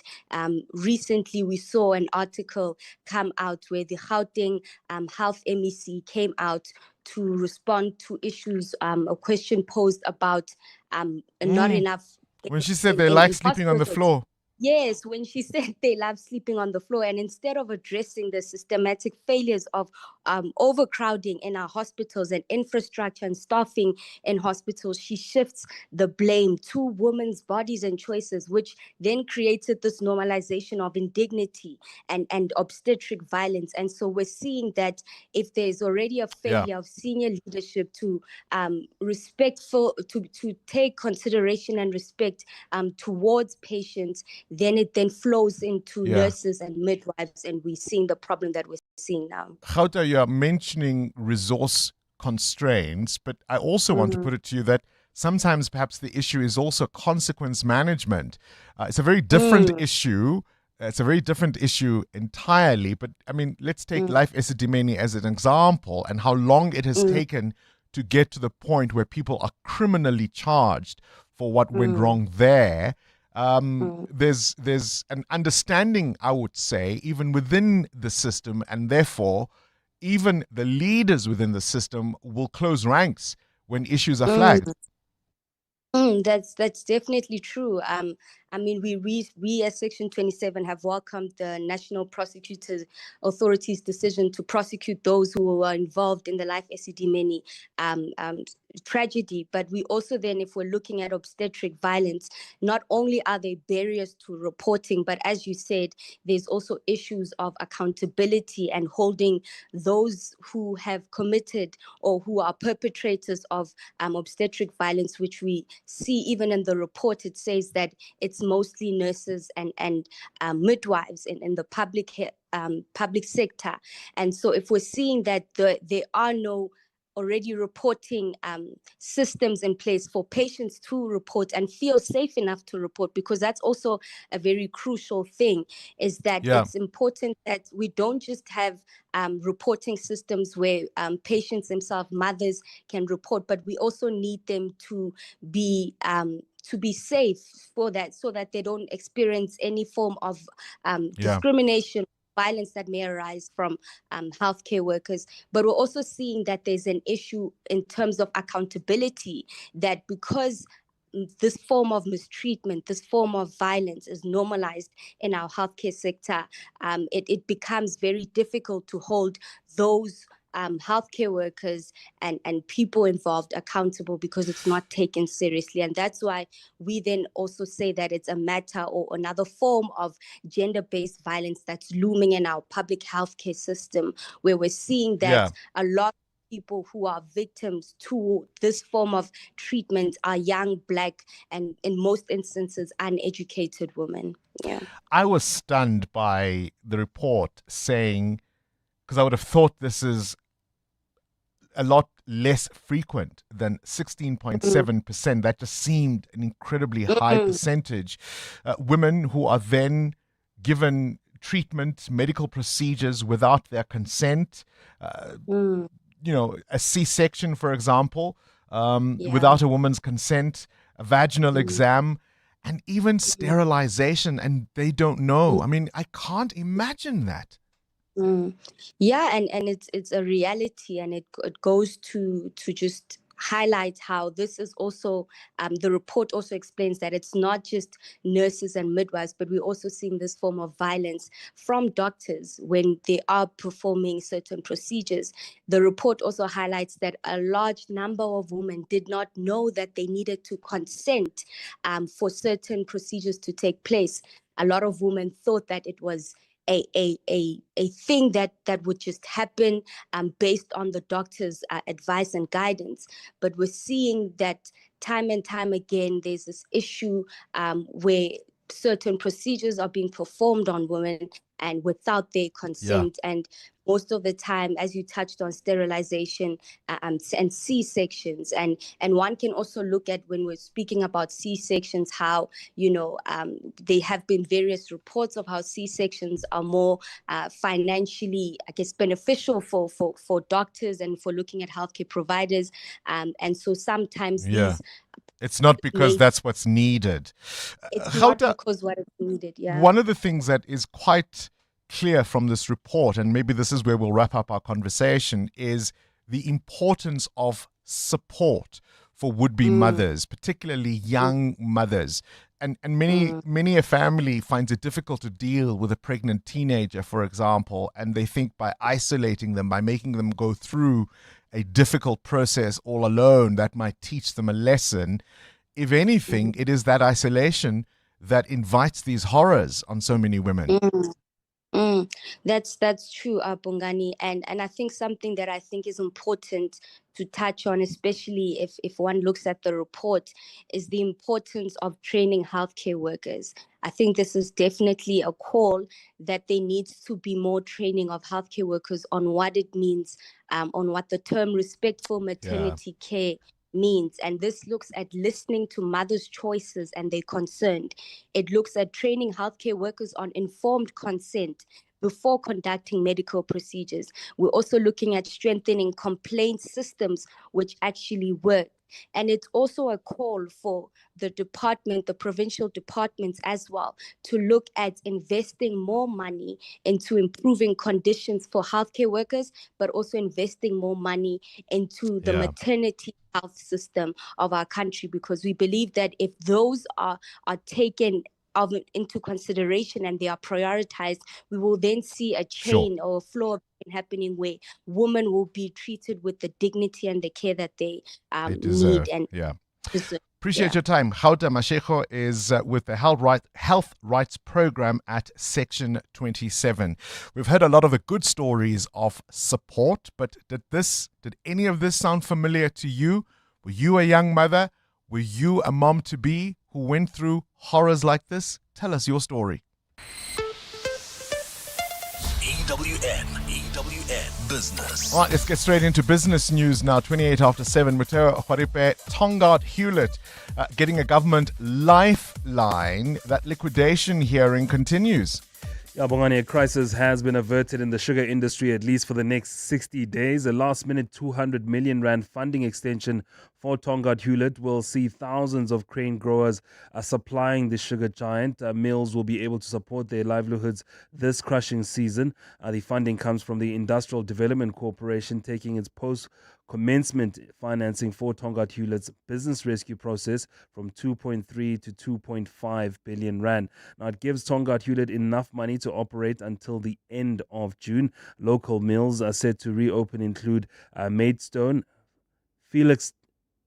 Felixton and Amatikulu, collectively serving thousands of farmers in surrounding communities. Now, the business rescue practitioners applied for provisional liquidation in February, claiming that they had exhausted all reasonable options for the adoption of the approved business rescue plan. At this late stage, you might argue it's bittersweet, but here we are now. Let's look at the markets broadly. Would our Reserve Bank governor look to China for guidance, do you think? I hope he does. I hope he doesn't hike rates, although he's already indicated that he might. China held its benchmark lending rate unchanged for for an 11th straight month as policymakers weigh the economic fallout from the Middle East war against resilient growth at home. The People's Bank of China kept the loan prime rate this morning unchanged as surging global oil prices and escalating Middle East tensions put pressure on economies. The one-year benchmark for loans kept at 3%, while the benchmark for mortgages and bonds was unchanged at 3.5%. Your indicators? Well, the rand at this hour, 16 rand 38, weaker against the dollar, 19 rand 25 against the euro, and at 22 rand 11 cents against the British pound. A price of gold at $4,790 an ounce, or platinum at $2,093. Brent crude now at $95 a barrel, up 3.7%. More business after 8. Time now for your latest eyewitness news. Have you had a fever and chills, severe headaches, gastrointestinal issues, nausea, vomiting, diarrhea, body aches, a dry cough, rapid breathing, and maybe you were recently out of the province? Sfiso Zulu, why is the Gauteng Department of Health looking for you?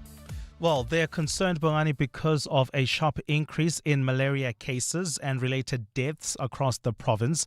414 cases and 11 fatalities were recorded in the first quarter of this year, which is a significant increase compared to the same period last year, which recorded 230 cases and 1 death. Health officials say the rise signals higher transmission risks, often linked to travel to malaria endemic areas. Malaria is a mosquito-borne disease that is preventable and treatable, but authorities warn that delayed diagnosis and treatment can lead to severe illness and death. The department's Tebogo Machokocha. The Gauteng Department of Health urges the residents to take proactive steps to protect themselves and their families. The department continues to monitor the situation closely. Police have urged motorists to be patient on the roads following a deadly road rage shooting in Emmarentia. A man was killed and 2 others injured after an argument escalated yesterday. It's understood the scuffle happened following a bumper bashing incident. Police say a woman traveling with the man retrieved a gun while a driver of another car also withdrew a firearm. Gauteng Police spokesperson Dimakatso Nebuwului. The police will be investigating a case of murder and attempted murder. The public, especially the drivers, are urged to always abide by the traffic rules and exercise patience while using public roads to avoid road rage situations. Mopping up operations are underway across several informal settlements in Cape Town after being flooded due to heavy rains.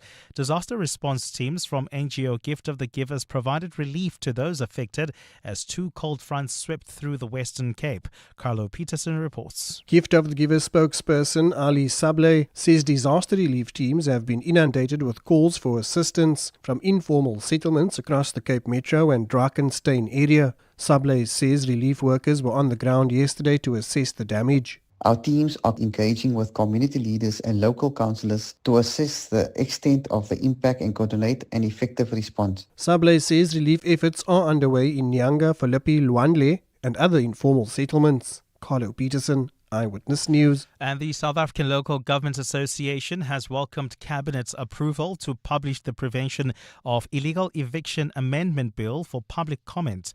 SALGA says the proposed changes aim to deal with long-standing challenges in the implementation of the law, including land invasions and uncertainties affecting some municipalities. The organization is calling for the public to participate in the consultation process. Chairperson for the Human Settlements Working Group, Xolani Sotashe, describes the move as a step towards strengthening land management while balancing the right to housing. The amendment bill is therefore a critical intervention. It strengthens the ability of municipalities and other landowners to uphold constitutional right to shelter while simultaneously rooting out lawlessness and exploitation. It ensures that the protection of vulnerable households remains at the heart of our legal framework, but also that municipalities are empowered to act decisively against those who manipulate law for personal gain. A party cloudy day in store for Gauteng with showers expected. The temperatures are at lows of 13 and 16 degrees, peaking at highs between 25 and 26. And in the traffic, we've got delays in Benoni along the N12 West. This is between Kingsway Road and Atlas Road due to a major accident seen there. There's also an accident Reported in Rand Park Ridge. This one is along Beyers-Nodia Drive, right near the N1, causing heavy traffic volumes, and traffic lights are out of order in Sandton at Fredman Drive and Rivonia Road. Please be on the lookout there. The top story this hour, the Gauteng Health Department has raised concern over a sharp increase in malaria cases and related deaths across the province. That's Sia before he got naked.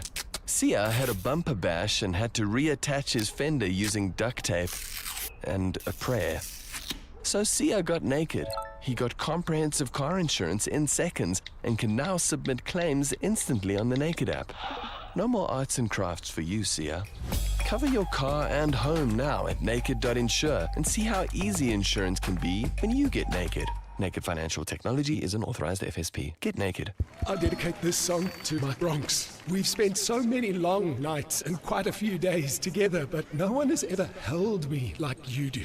You cost me just $5.99, my barstool bro. But to me, you are priceless. This song is called You Raise Me Up.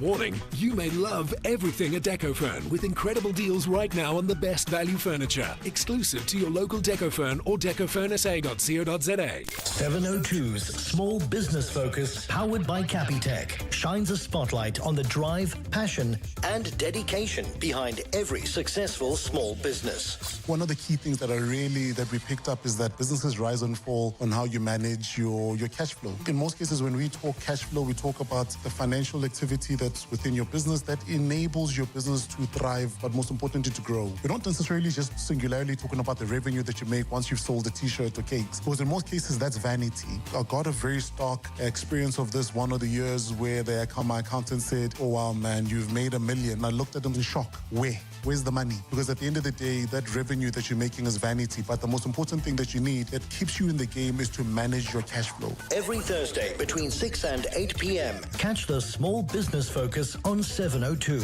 and bank on better business banking with Capitec. Capitec is an authorized FSP 46669. Are you driving around in a car without knowing what you can sell it for? Why not get a cost and obligation-free offer at webuycars.co.za? Who knows, it might be worth more than you think. So fill in the form on webuycars.co.za and get an offer for your car in just a few minutes.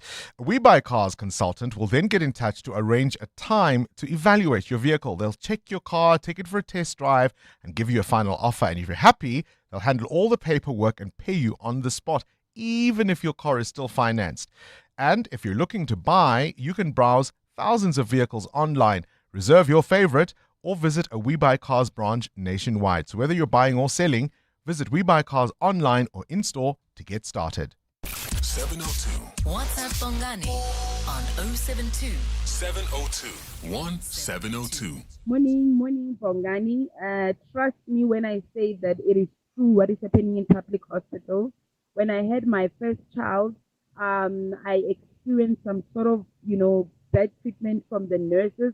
They kept on making comments that they know when is my time to push. By then, I'm in pain, I'm not saying that it's all of them, but some of them, trust me, Bongani, they do that. They will make comments, Bongani, and until, you cry, you scream, you do whatever, they will make those comments, those hateful comments. So I don't know what's happening in public hospital and these nurses who don't like their job. Honestly, they need to change that. Good morning, Bongani. This story brings back the memories that the same situation. My wife was in that situation at Steve Biko Hospital, but I left the matter as it is. It's still hard even today, where one nurse was monitoring more than 3 people who were ready to give birth at the day, and I happened to lose a baby boy in that regard at Steve Biko Hospital many years ago, 7 or 8 years until today. Nothing happened. I let it go. Good morning, Bongani. Yes, I have 3 kids. They were all born at home. We made sure we call a midwife to come at home for the childbirth. So all my 3 kids, they were born at home. in 3 different continents, in Canada, France, and South Africa. This is because my wife was a nurse and she did not want to experience all those violence that you are describing with your guest. Yeah, that is the reality in this world. Yeah, Remy here from Centon. Well, I think Rem is saying that it's something perhaps one encounters in other places too, not just here in South Africa. It's an astonishing report. Mothers ignored by healthcare workers whilst in active labor, shouted at by staff. What I can't believe is the number who are treated without their consent. Given for many women that choice, whether you're going to do it naturally or via cesarean, is a big decision. And the idea that some people don't even get that choice, you're just told this is how it is going to be. And it's particularly difficult to accept when it perhaps doesn't need to be the case.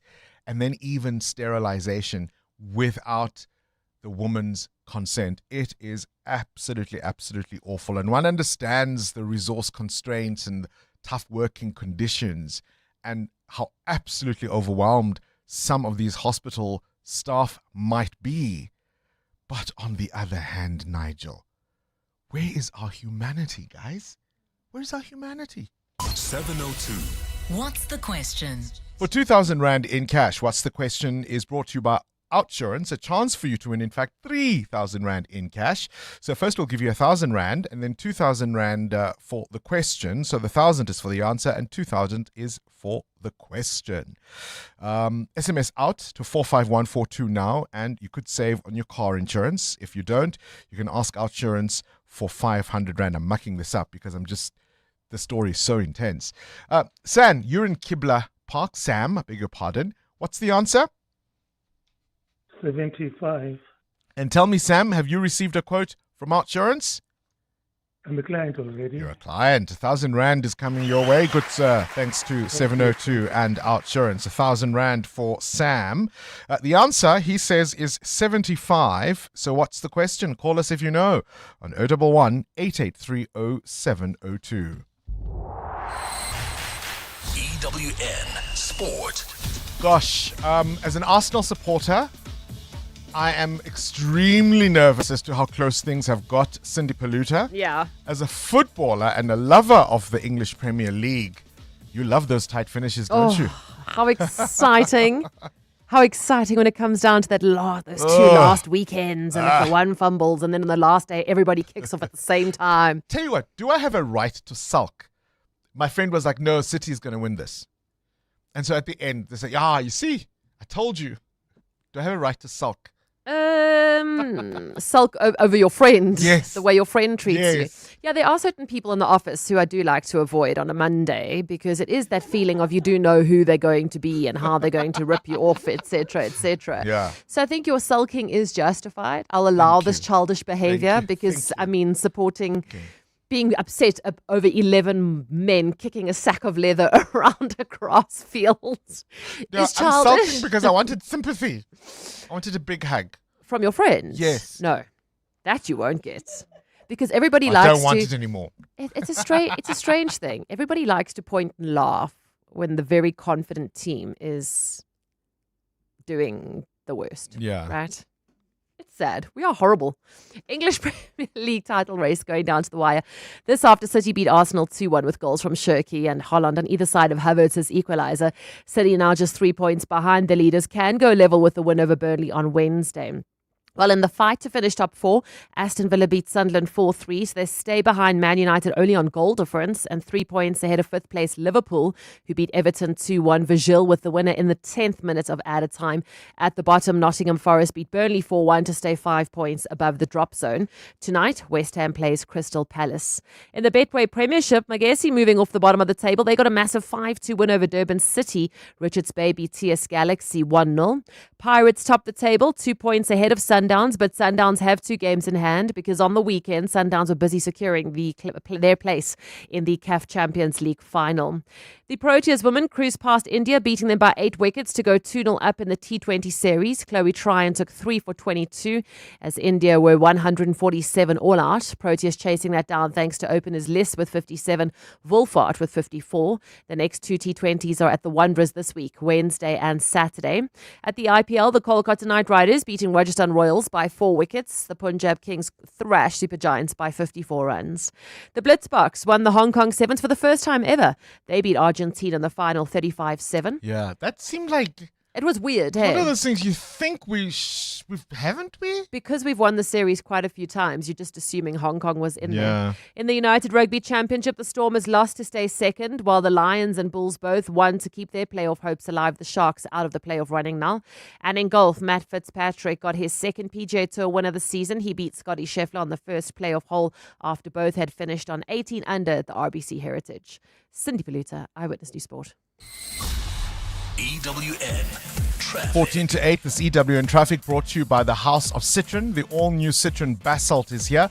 Book a test drive at citroen.co.za. Traffic lights out in the Sandton area. That could cause some delays, Amo. Of course, Bongani, and already causing heavy traffic volumes along the intersection of Fredman Drive and Rivonia Road. Please be on the lookout there. While travelling in Rand Park Ridge, we still have got queuing traffic along Beyers Noria Drive towards the N1 due to an earlier accident. There's another accident scene reported on the N1 North leaving Soweto to Kloof via the N1 North towards the N17. It's also causing heavy traffic volumes. And then roadworks are slowing down traffic in Germiston along the M2 West approaching the Geldenhuys interchange. More updates coming up. Stay tuned.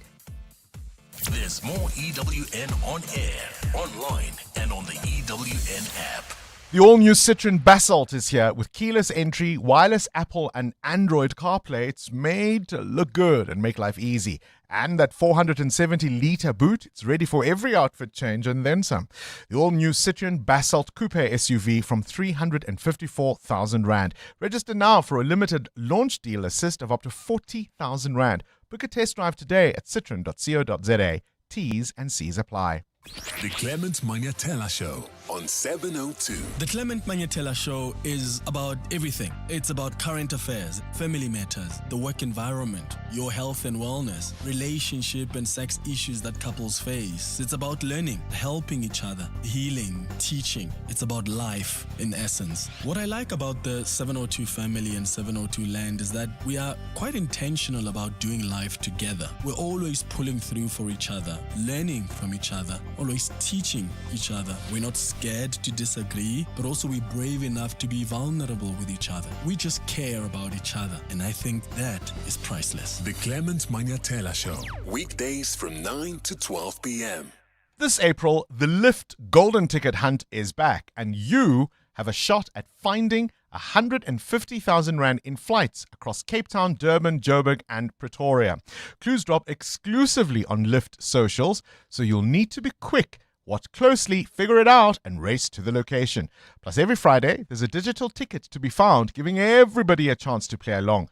To join the hunt, visit lyft.co.za, follow the clues, and get cracking. T's and C's apply. It's 6 a.m. in Kenya. Victor's little sister starts high school today, but her fees need to be paid first. Back in Jozi, Victor logs onto the Absa banking app and sends her money and a little extra for lunch. It arrives instantly. Your money makes their world go round. Send cash to 18 countries across the world with Absa Global Pay. It's safe, instant, and affordable. Your story matters. Absa is an authorized FSP and a registered credit provider. T's and C's apply. Illegal water connections have serious consequences for the city's water supply. When pipelines are tampered with, it damages infrastructure, reduces system pressure, and can leave entire communities without water. Johannesburg Water continues to remove illegal connections and strengthen monitoring across the network to protect supply. Residents are encouraged to report illegal connections or suspicious activity to the City of Johannesburg on 0800 002 587. Protect our water infrastructure. Protect our water supply. Brought to you by Johannesburg Water, a water and sanitation utility that cares. Rafiq, a 40-year-old Outsurance client, knows all about saving on car insurance. Outsurance, they're actually giving something back to you. Being with them, I've saved so much money. 899. That's not small change. It's more than 50% that I saved from my previous insurer. An incredible 899 Rand monthly saving on Rafiq's 2017 Nissan Navara 4x4. Get a quote now. SMS out to 45142. 35-year-old Zanai saves 1,180 Rand a month on her 2017 Mercedes-Benz GLA. And the out bonus she'll get? It is close to 6,500 Rand in 3 years if I'm claim-free. Ready to get more out? SMS out to 45142. Enjoy benefits like panic assistance, which sends the nearest medical or armed response unit to you wherever you are. Get a quote now and see how much Outsurance could save you. SMS out to 45142. That's out to 45142. Licensed insurer in FSP. TCs and information online. Limits apply. 702. What's the question? For 2,000 Rand in cash, all thanks to Outsurance. Please tell me, what's the question? If the answer is 75. Let's go to the lines. Lerato in Springs, what's the question? Who is the R&B Hall of Famer legend? What's the name? How old would Luther Vandross, whose birthday it is today, be turning? I mean, when you say it like that, you just remembered we told you he was inducted into the Hall of Fame just the other day.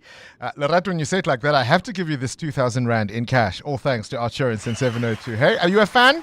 Hey, yeah. Are you a fan of Luther? I don't know if fan is what you can call it.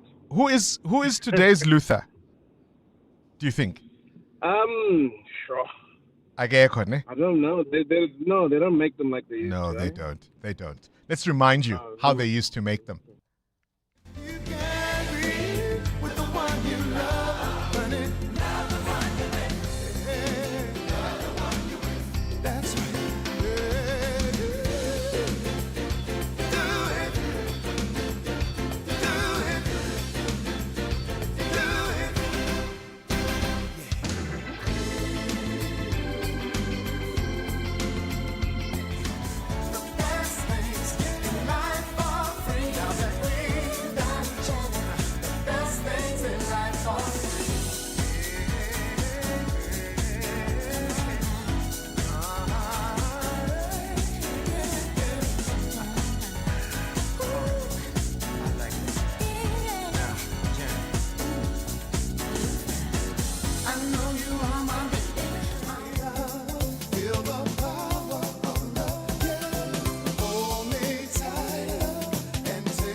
Switching to Outsurance Business Insurance was a quick process. I saved a lot of money. Outsurance Business Insurance clients know that it pays to switch. And did you know you could get a massive 20% discount on your business insurance premium when you switch? For boutique hotels, catering companies, and all other businesses. Get a quote today and see why it pays to switch to Outsurance Business Insurance. Visit outsurance.co.za or call 0800 60,000 today. Licensed insurer and FSP. TCs and information online. The Midday Report. Weekdays, 12 to 1. On the Midday Report, every day from 12 to 1 p.m, we will bring you breaking news from the scene as it unfolds with newsmakers, reporters, commentators, experts and analysts. We'll explain the stories of the day, give you context for why they are important and what they mean for you. It is everything you need to know in 1 hour. From news to global events, business, sports, science, books and always some good news too. Appointment listening every day at 12 with the Midday Report. The Midday Report with Mandy Wiener. 12 to 1 on 702. 702.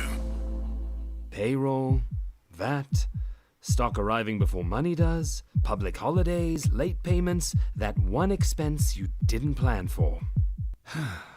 Sound familiar? It's not you. It's just business. Bridgement gives you a cash flow safety net for when timing gets in the way. Find out more at bridgement.com. Bridgement. Business funding simplified. That's Tabo before he got naked. When Tabo's car broke down, he did what every manly man does best. Hit things, fiddle, and hope it works. So Tabo got naked. He got comprehensive car insurance in seconds and can now call roadside assistance anytime on the Naked app. Tools down, Tabo. Cover your car and home now at naked.insure and see how easy insurance can be when you get naked. Naked Financial Technology is an authorized FSP. Get naked. 702. 702. What's gone viral? With Kabazela. Time now for the world of viral content. Kabazela. Good morning to you, Bella. So for anyone who's not heard us before, what we do, Kabazela, is we look for videos that people are talking about, and we just kind of put it out there. You can look out for them, you can see them. And of course, at Jono Loud is Kabazela's handle, and he always retweets these videos. It wasn't about a partner, but I dreamt last night I was being eaten by sheep for some odd reason. What? Sheep? Yes. Yes. What did the Arsenal game do to you? Wow. Wow. Oh, gosh. Sheep. Okay. Well, at least it was sheep and not your significant other. So, I mean, hands up if you've ever woken up and you say, "Good morning, love. How was your sleep?" No, I'm not speaking to you. Okay, what did I do? I've just woken up too. And then you find out that they had a dream about you cheating on them in their dream. So, when it happens, you just kind of give it a couple of moments, maybe an hour or two, and then everything goes back to normal. And it's so funny, and it's like, it's a dream. It's just a dream. I'm still here. I love you. And give a big hug, right? So while we're talking about this is a daughter posted a video of her mom and dad. They were at some event, and she's sitting in the middle, and the mom and dad are beside her. And it's like stone faces from the mom, and the dad's just like, yeah, okay, cool. And the mom had a dream that the dad had cheated on her, and they've been married for 37 years, so that's a very, very long time, right? And obviously they got over it, and they were fine, and everything was hunky-dory. But it's a funny one, and I wanted to find out really if this is mostly a woman thing, that they have these dreams and then get cross. Because I'm trying to think if I had a dream where, my significant other cheated on me in my dream and how I reacted when I woke up. I don't think I would say, "I'm not speaking to you. Don't talk to me for an hour." When people say those, aren't those usually sort of said in jest? Do people actually really mean it? I think some people, they because it probably feels very real. I mean, reading some of the comments here, the women are saying that these dreams can feel very real, and you can wake up feeling quite traumatized, So, I mean, let's put it out there. Has this happened to you on either side? Men, you've been on the receiving end, and women, does it feel that real that you maybe are a little bit cross for maybe 30 minutes or whatever it may be? And what's the worst dream that you've had of your significant other? Not sheep, Bongos. Yeah, it's not Australia, is it? All right, that's where we'll leave it with Kabazela and what's gone viral. 702. 702. Feedback. With Siamtanda Matiso. Siamtanda Matiso in the hot seat. A very good morning to you. Is that a thing that you get cross with someone because you dreamt about them? I'm always cross when I win money and I wake up and I'm like, and then what the hell was that? Cross. We all cross with the lotto at some point or another. What feedback you got? Lots of reaction to your interview with Gauta Mashiko from Section 27. Listen, Bongs, we've heard sad stories of people who've lost kids. Some even scared to speak up when just to ask a question to nurses on how they're feeling when they're in hospital, because the responses they're receiving, it's either harsh or they are not responded to the nurses when they ask questions. So we've received those, but we also received positive feedback from our listeners who said, listen, my experience when I gave birth was great. The nurses were there, they were supportive. So it's all about the calling when it comes to it's also all about the support. Exactly. So if you're isolated and alone and there's no one to witness the treatment, you are likely to have an awful experience. And we receive lots of positive ones where they've had family members, husbands who were there every step of the way. Important to support your loved one, the mother-to-be, whether you're the mother. I mean, and of course, ask them, because not every mother wants you to support them. They may want somebody else, right? So ask them. It's really very simple. The more support a mother has, the better their experience. More of your reactions and your stories. It's 8 o'clock. This is EWN. Will Tshwane's suspended CFO continue to defend himself at the Madlanga Commission? And 3 high-profile cases will appear in court today after being arrested by a specialized task team. Good morning, I'm Sfiso Zulu. Tshwane's suspended CFO, Gareth Mnisi, is expected to face tough questions when he returns to the Madlanga Commission today. Mnisi made his first appearance on Friday, with his time on the witness stand characterized by blanket denials of the allegations against him. He faces allegations of abusing his position as both CFO and chairperson of the city's bid adjudication committee to direct the awarding of tenders towards his preferred bidders. Tabiso Koba takes a look. At the heart of the Madlanga Commission's investigation into the city of Tshwane are 2 security tenders. Tshwane's suspended CFO, Gareth Mnisi, says he doesn't have any business interests and has never received gratification from any of the companies that bid for the tenders. Mnisi told the commission he did assist Gubi's 85 Solutions receive payment for security services rendered to the city. However, Mnisi says this was not out of line with his duties as CFO and was done after verifying that Gubi's had completed the work. This contradicted the previous testimony of EMPD's Deputy Chief of the Asset Protection Security Unit, Rivo Spies, who said the company sometimes filed invoices for work not done. Mnisi did, however, admit to sending an internal document to his friend, Sergeant Faninkosi, which he wanted passed on to the EMPD's Deputy Chief, Umashi Dlamini. I needed to communicate the aforesaid to Deputy Chief Umashi Dlamini, as at this point I did not have telephone details. I asked Sergeant Kosi to forward it, after which Deputy Dlamini and I commenced direct communication regarding the way forward. This is the same explanation Dlamini gave for sending confidential documents to Sergeant Nkosi, saying he couldn't send them directly to Mnisi as he didn't have his contact details. Tabiso Koba, Eyewitness News. Meanwhile, 3 months after the establishment of the SAPS Madlanga Commission task team, some high arrests have been made as investigations continue. In January, President Cyril Ramaphosa announced the specialized team after receiving the first interim report from the Madlanga Commission of Inquiry last year. Police maintain the arrests are not linked to evidence presented before the commission, but say more cases are being pursued. Mongezi Koko reports. The Madlanga Commission, which is probing criminality, political interference and corruption in the criminal justice system, prompted the creation of the task team to fast-track investigations. It was on the 26th of January when Ramaphosa announced the intervention. The South African Police Service has established a task team to ensure that investigations arising from the Madlanga Commission are undertaken swiftly without interference. 2 officials who appeared before the commission, suspended Ekurhuleni Metro Police Deputy Chief Julius Mkwanazi and disgraced cop Fanny Nkosi, are expected to appear in court today. The task team arrested another senior official at the Ekurhuleni municipality over the weekend. However, lawyers for one of the accused say the case against their client relates to a 2019 speeding matter, which he denies. Police say the task team is continuing its work with more arrests expected. Mongezi Koko, Eyewitness News. Activists have linked the ongoing shootings and gang violence in the Western Cape to a low-intensity civil war. Attacks have continued to flare up in the province, with more than 50 murders reported since a military deployment this month to assist police in gang hotspots. This weekend, police reported 6 murders and 3 attempted murders across the province.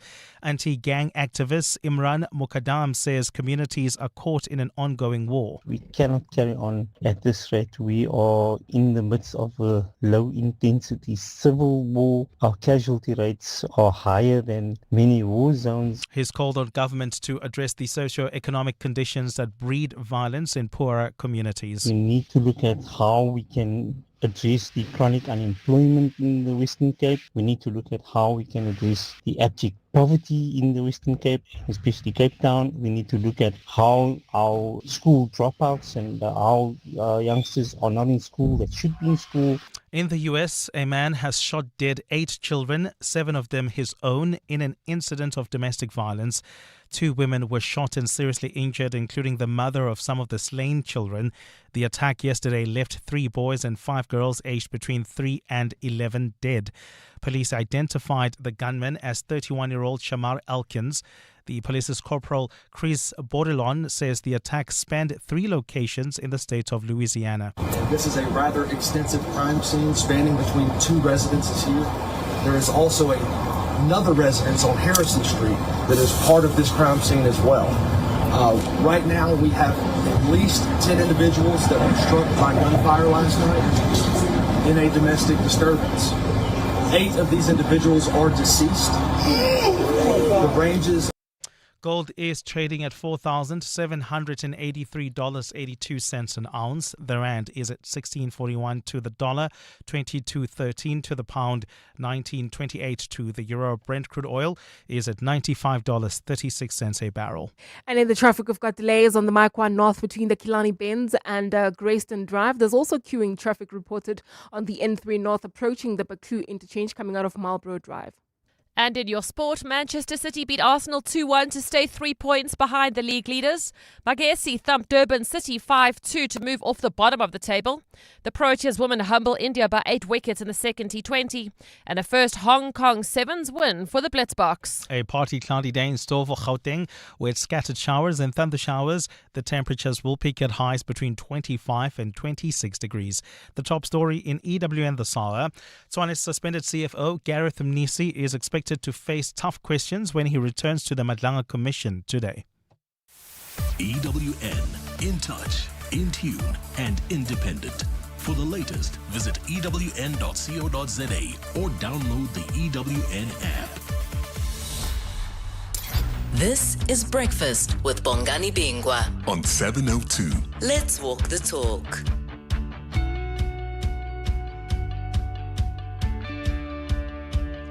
7 minutes after 8 o'clock, you're listening to 702 Breakfast. It's Monday, the 20th of April. More focus at the Madlanga Commission of Inquiry on the suspended Chief Financial Officer at the city of Tshwane, Gareth Mnisi. It was an interesting strategy from what I observed on Friday. He seemed to come with a lot of information. Just overwhelm them, hey? Bury them in mountains and mountains of explanations. It's a lot of jargon, and I think he went there prepared saying, look, I'm not going to be one of those witnesses that gets caught. But another thing with telling a long story is that it's a long rope as well sometimes. And once that gets scrutinized and gets looked at even more, you might find yourself wanting. Every now and again, you could see the chair reminding him who he is. Hey, there were a couple of times he was asking about the details around the pricing and the invoicing and saying, be sure you mean what you say and you say what you mean, use the correct terms. Because, it's very confusing. I just thought, you mean, and you could see, but nothing escapes those commissioners, hey? Not at all. I mean, he was asked to explain the purchase order and that whole situation. I mean, I think with him trying to be eloquent and technical, he's gonna get himself tangled. Because I mean, why are you on someone's WhatsApp? When they start asking you those questions, then it won't matter that you speak really well. Him and Sajin Nkosi as friends. Exactly. This is Breakfast with Bongani Bingwa on 702. Let's walk the talk. I asked you a fun question. It's Luther Vandross's 75th birthday today, or at least it would have been. And I'm trying to figure out, is there anyone with anywhere near a similar impact on the international stage or scene today, particularly R&B? Listen to the late, great Whitney Houston speaking about her friend Luther. Luther is what I would call the premier male vocalist in the industry. Nobody can handle a ballad or an up-tempo song like a Luther Vandross.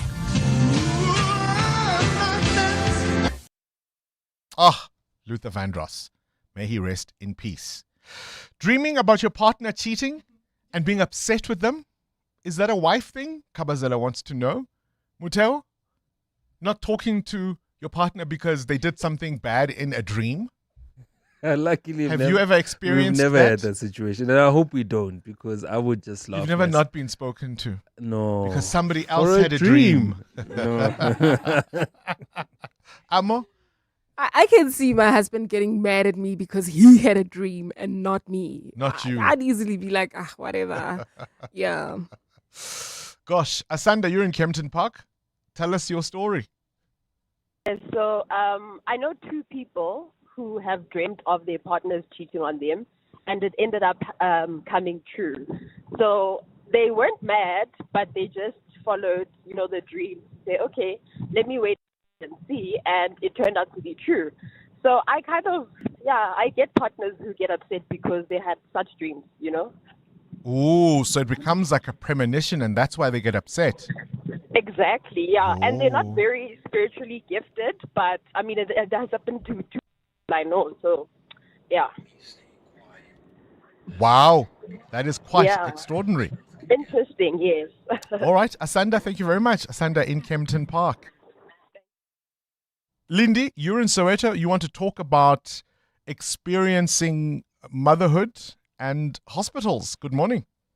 Good morning, sir. How are you? I'm very well, Lindy. I'm very well. How are you is the question. I am well, but I just wanted to comment on this birth giving process. Yeah. I had my kids in my early 20s, and I was not in a marriage, but my experience is that society automatically judges you as a loose person, so to speak, and there was no support whatsoever. Sorry, Lindy, just to give context to anyone who's just joined us, we were talking earlier about a new study on obstetric violence, what women experience, particularly in public hospitals in terms of abuse by staff. So when you say no support and society judges you, are you saying within your own circle, in your own community, you didn't have support, or was it in the hospital itself? In the hospital itself, in the sense that the very professionals who are supposed to make the process bearable for you, they are the ones who are judging you, ignoring you, not doing their job, to a point that you end up being afraid to voice whatever you are going through at the time, pain, extended discomfort, and so on. And you end up risking losing the baby or harming yourself even further, because you are too scared that if I speak, they ignore me more, or they start slapping me between my thighs, things like that. Gosh. And for all three of your kids, was it like that, Lindy? Yes. How scary is it every time you go then, if that was your previous or your last experience? I'm struggling with depression even up to this day, and my eldest is almost 40. It is the most horrible experience to give birth in a public hospital. Did you have? There is no communication. They don't tell you, okay, you are experiencing this because this is the cause. The doctor will come and do 1, 2, 3, 4, 5. Things are just happening, and you don't know. It's like you are watching something unfold on television. Sure. Were you alone, Lindy? Did you have anyone around you? Family support? public hospital family is not allowed. So you are alone the whole horrific time. I'm so sorry that was your experience, Lindy, hey? Yeah, thank you so much. I'm so sorry. Thank you for And calling in and sharing your story. I have seen other young people going through the same, and we wonder why in our society we've got bitter mothers. From the moment they gave birth, they were never happy. That joy, that moment not of there. a miracle and wonder, that gets taken away from you, hey? You don't even enjoy seeing your child for the first time. Sure. Yeah. And that can lead to so many other traumas and mothers acting in a certain way, and we don't think about how they got there, hey? Yes, postpartum depression. Yeah. Got you, Linda. Lindy, thank you so much for sharing your story. Obstetric violence, it's a real problem in our hospitals. EWN Traffic. 14 after 8, the EWN Traffic brought to you by Outsurance. SMS out to 45142 now, and you could save on your car insurance. If you don't, ask them for 500 Rand. There are roadworks in a number of places, Amo, that's causing delays. That's correct, Bongani. On the N3 North between the Elands Interchange and Van Buren Road, the M2 West towards the Geldenes Interchange is also backed up as a result. If you're traveling in Boksburg, more roadworks to be on the lookout for. That's along the N17 West between Harburg Road and Osborne Road. And then if you are traveling on the Mark 1 North, more roadworks towards the Grayston Drive off-ramp. Please be on the lookout, particularly as you come out of the Kilani Bends. More updates coming up. Stay tuned. There's more EWN on air, online, and on the EWN app. Sitting in a traffic jam is as fun as getting to work and finding out someone has taken your favorite parking spot. Not cool. But fortunately, the Outsurance pointsmen are on the roads, easing traffic congestion so everyone gets to where they need to be quickly and safely. And they've been doing it for the past 20 years. With Outsurance, you really always get something out. In proud partnership with 702, show them some love online using hashtag pointsmanlove. Outsurance is a licensed insurer and FSP. New from the House of Citroën. Ah, so stylish. 470-litre boot space. I need it. Keyless entry, so chic. Cruise control. Oh, bonjour. 4-year or 60,000 kilometer service plan. Oui. The stylish, all-new Citroën Basalt is here. You want a piece of it. Starting from 354,900 Rand. Register now for limited deal assist of up to 40,000 Rand. Visit citroen.co.za. T's and C's apply. Let's hear from Chantal and Mel, owners of Jelly Body and Nail Studio, why it pays to switch to Outsurance Business Insurance. We were with our previous insurer for about 4 years, and when we decided to switch, it was actually a flawless process. It definitely pays to switch. For beauty salons, convenience stores, and all other businesses, get a quote today and see why it pays to switch to Outsurance Business Insurance. Visit outsurance.co.za or call 08600 60,000 today. Licensed insurer and FSP. TCs and information online. Gauteng is currently experiencing high water consumption. To avoid water interruptions, residents are urged to use water sparingly to allow equitable supply. Act now, save water. Every drop counts. This message is brought to you by the Department of Water and Sanitation, Rand Water, Gauteng Provincial Government, City of Johannesburg, City of Tshwane, and City of Ekurhuleni. You're with Bongani Bingwa.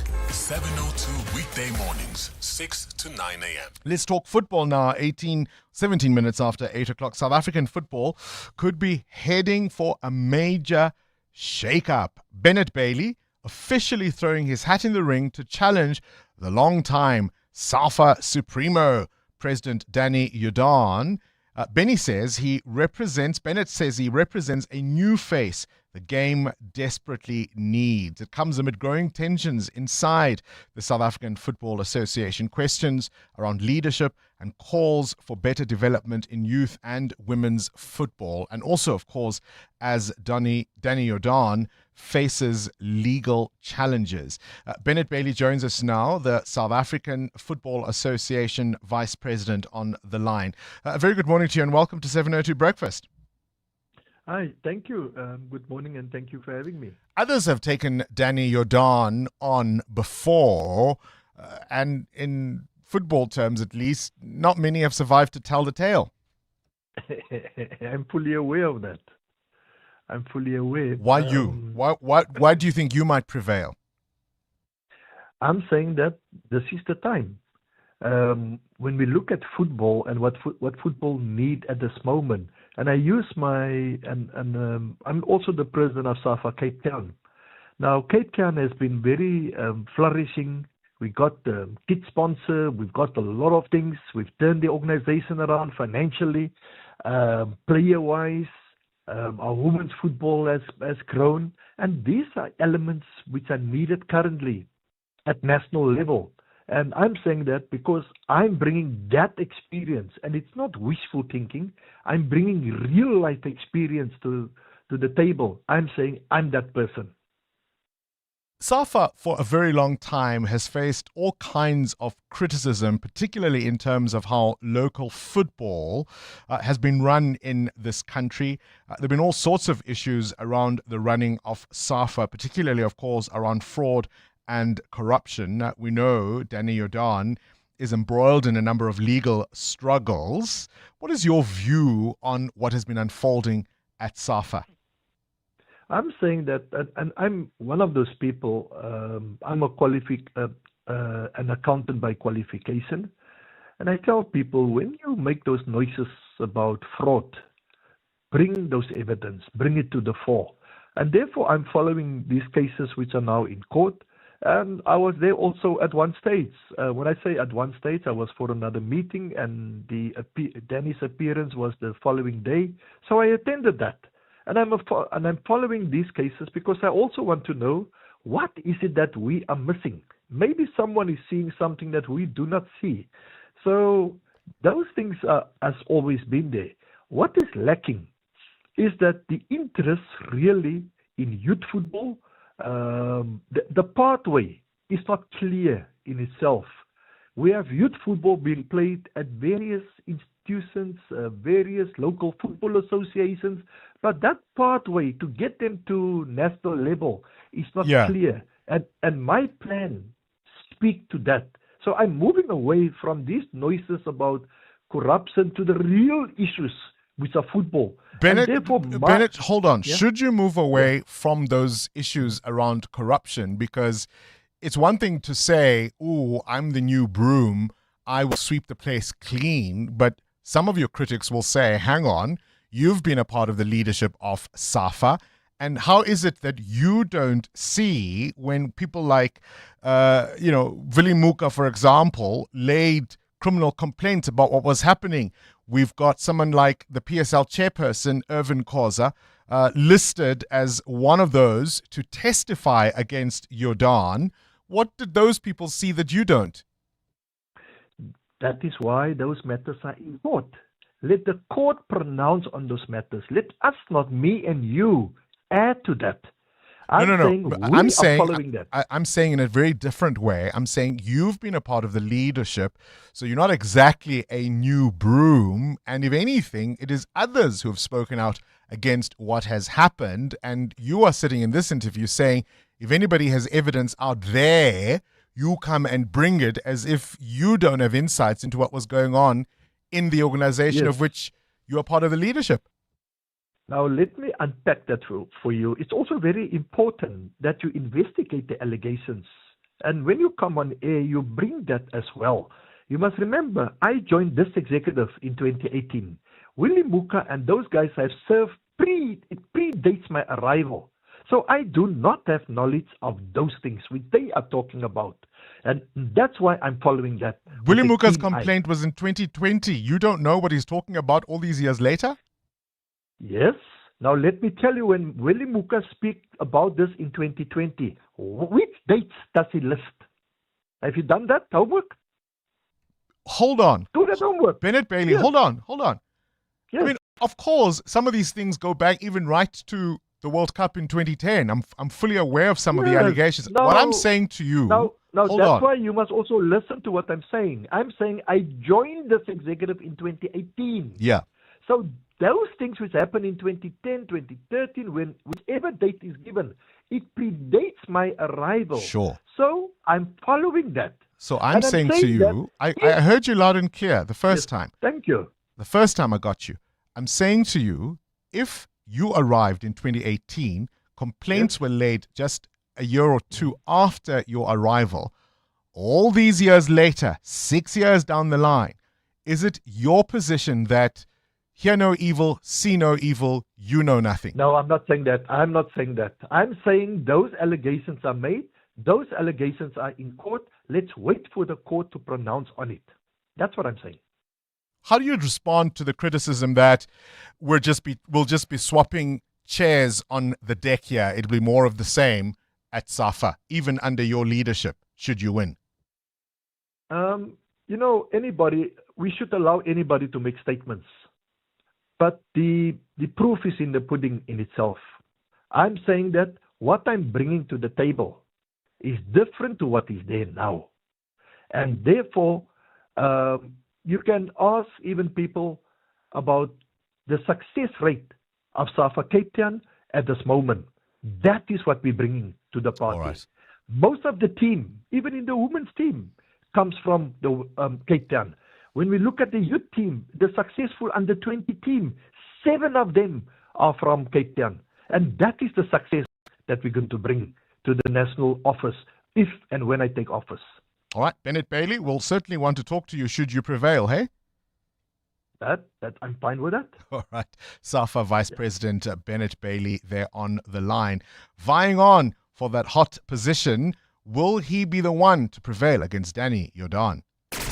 702, The World View. With Adam Gilchrist. 25 after 8, on to this now. Adam Gilchrist, a very good morning to you. The Strait of Hormuz, is it safe or is it not? Yeah, what the dickens? Yeah, can't tell. I don't think it's safe as such at the moment, but we've got Donald Trump saying that absolutely the US Navy holed a ship that they put, as he put it, blew a hole in the engine room, an Iranian flagged cargo ship that was accused of breaking the American blockade of Iran's ports. Iran, by the way, has said it will retaliate for this single action. We have Donald Trump again threatening to strike Iranian power plants and bridges and civilian infrastructure if Iran doesn't agree to a peace deal. Well, Iran may not even agree to go to the talks about a peace deal. We don't think they're going to turn up in Pakistan today. Tehran has said no plans to participate. It just feels like the two sides are farther apart than ever. They're not talking. Then what happens next is very tricky. We also have to take all of this constantly with a pinch of salt, because Donald Trump also claimed that both a British and French cargo ship were hit by Iranian gunboats. Thought you said Iran didn't have a navy anymore, but anyway, they have some gunboats, it seems, and neither Britain nor France have admitted to their cargo ships being attacked. In fact, both say there's no evidence that their cargo ships were attacked. Again, we have no idea really what the truth is at this stage, do we? Gosh, tell me about a grim discovery in Trinidad and Tobago. Oh, my word. Yeah, the remains of 50 small children and 6 adults have been found dumped at a graveyard in Trinidad and Tobago. It's not thought they'd been murdered. It's not thought they've turned up like that, but that their bodies were somehow disposed of unlawfully. So unclaimed corpses, whether this was a funeral home of some sort, funeral parlor, may also have been linked to gang violence. Maybe there was a sort of bit of skullduggery. They have a lot to find out, but these bodies turned up in the town of Commute, not very far from Port of Spain, the capital of Trinidad. 5 of the 6 adults had identification tags, but dozens of them, including the children, don't have ID tags. Who are they? How did they die? How did they end up there? The police commissioner of Trinidad says the case is deeply troubling. I'll say, yeah, it sounds it.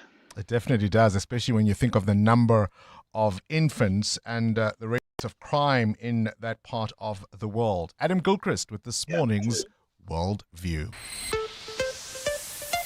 EWN Business. 28 after 8, Mateo Horipe. Let's talk now about the proposal to scrap the prime rate. What will this mean for consumers? Bongani financial services firm Nedbank says the SARB's plan to remove the prime lending rate may not change much in the market. According to Business Day, Nedbank chair Daniel Minele, a former member of the Monetary Policy Committee, says the central bank's move may have little effect on the cost of credit for consumers. The lender says the prime lending rate is merely a reference, but other factors still determine loan rates in the country.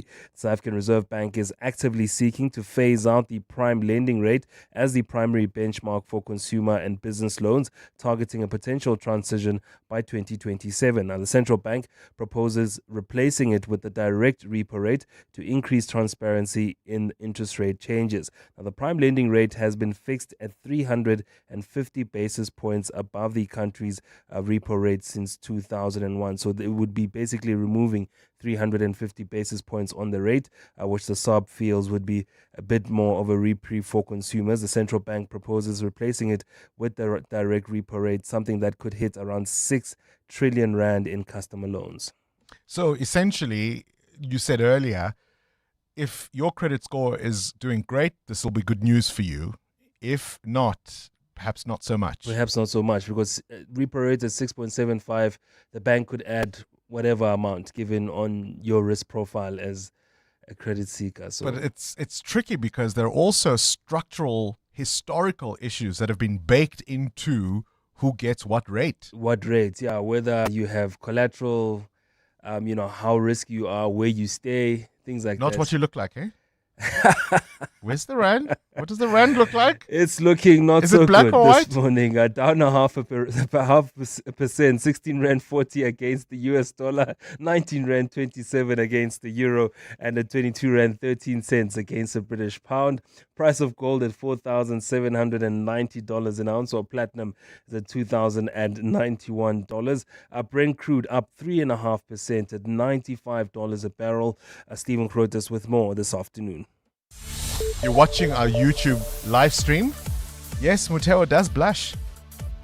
He does. Promise you. Sfiso, you've seen him blush. Good morning. Thanks, Bongani. Good morning. Cycling under the influence of alcohol is in the spotlight as authorities clarify that this is a criminal offence. A man riding a bicycle was arrested in KwaZulu-Natal over the weekend after police detected alcohol in his system through a breathalyzer.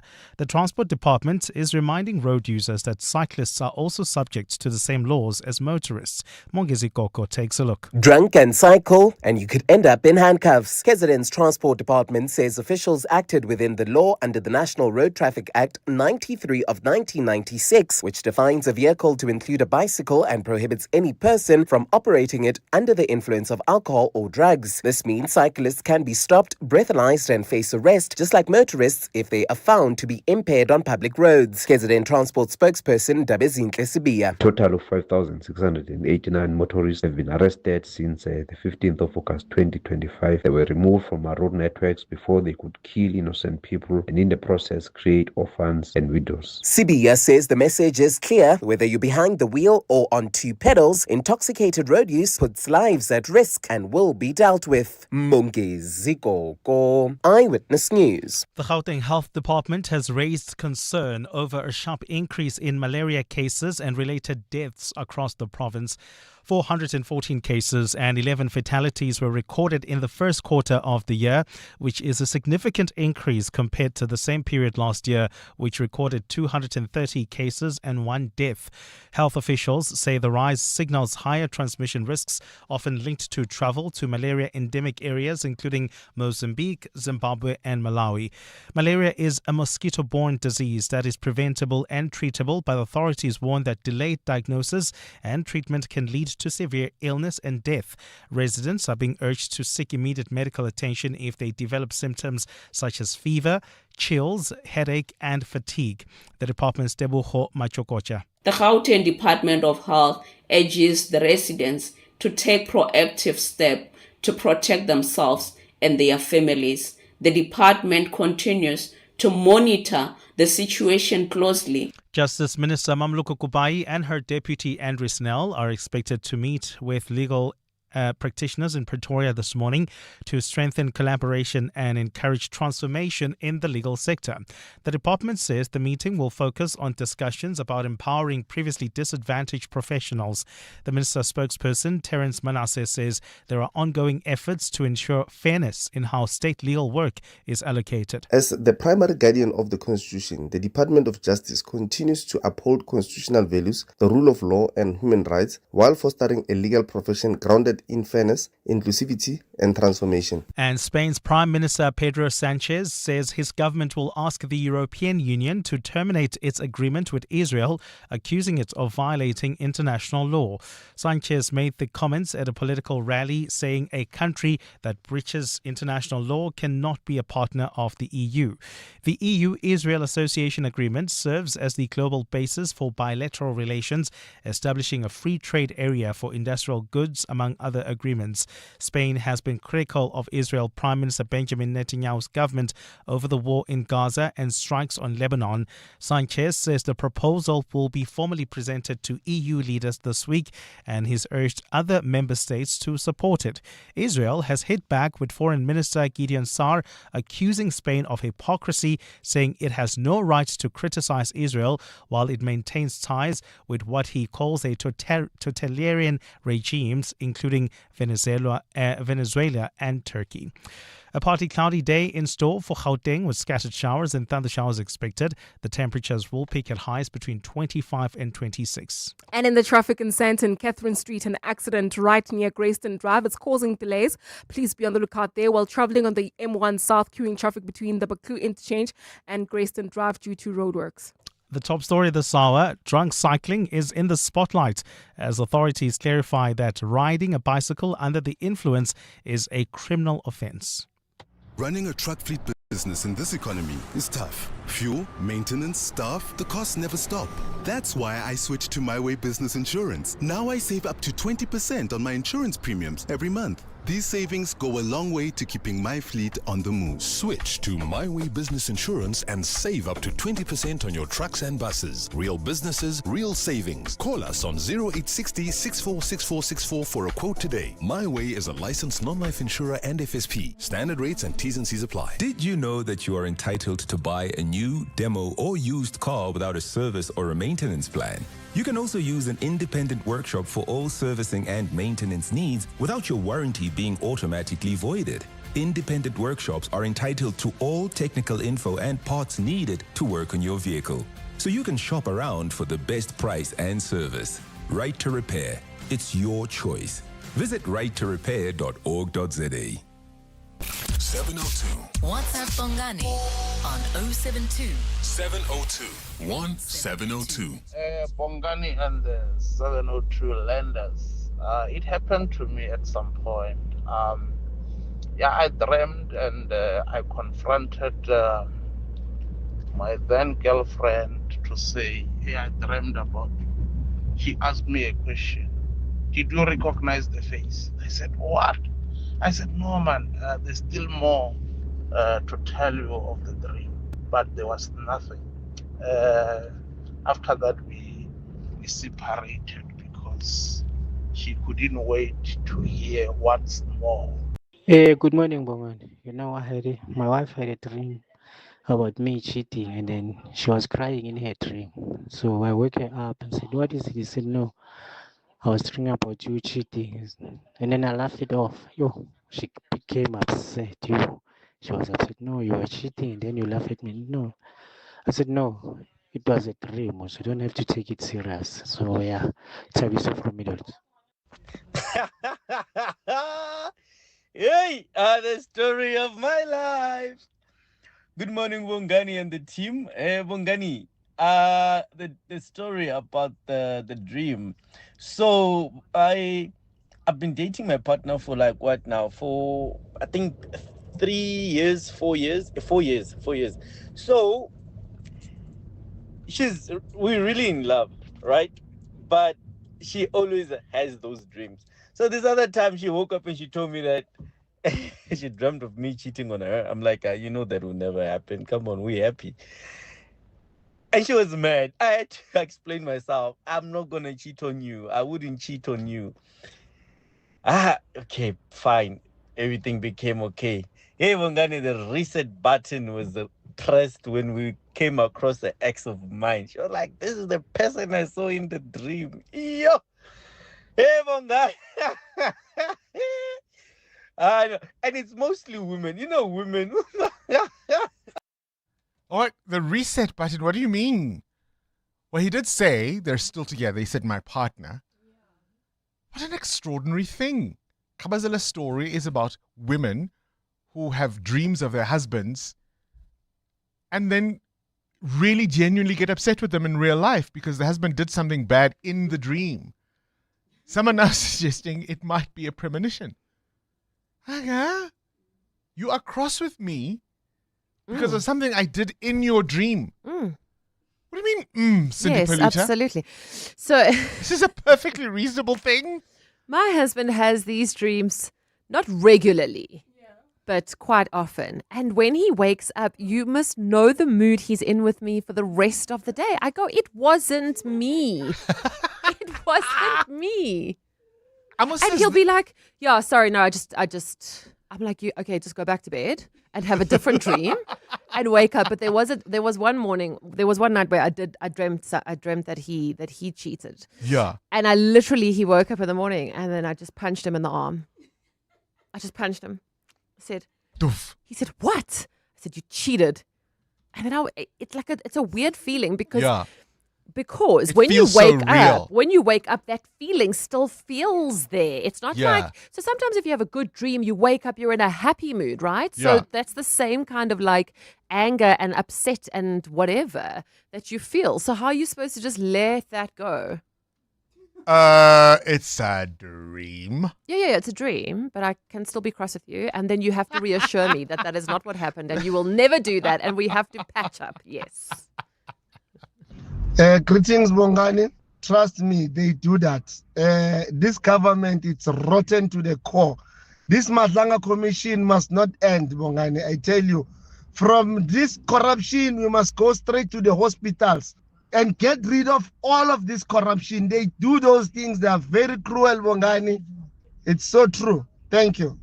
Morning, Bongani. Thank you for the lovely show. On your topic of obstetric violence, I read the report that 3 weeks ago or so, and I had a discussion with a few friends of mine who are teachers, and they were just relating also how that impacts on the children. You know, children in the public schools, they go through so much, and from the moment of birth, there's this disconnect and trauma, and it all plays out on the school grounds, in the communities. So, yeah, this is a deep reaching problem. Thank you. Bye. Good morning, Bongani and the team. What happened with me is that with my second born, I remember they told me I must go for C-section. And later on, after I gave birth and everything, the nurse came into my room and said, oh, actually, you didn't need to do C-section. You could have just given birth naturally.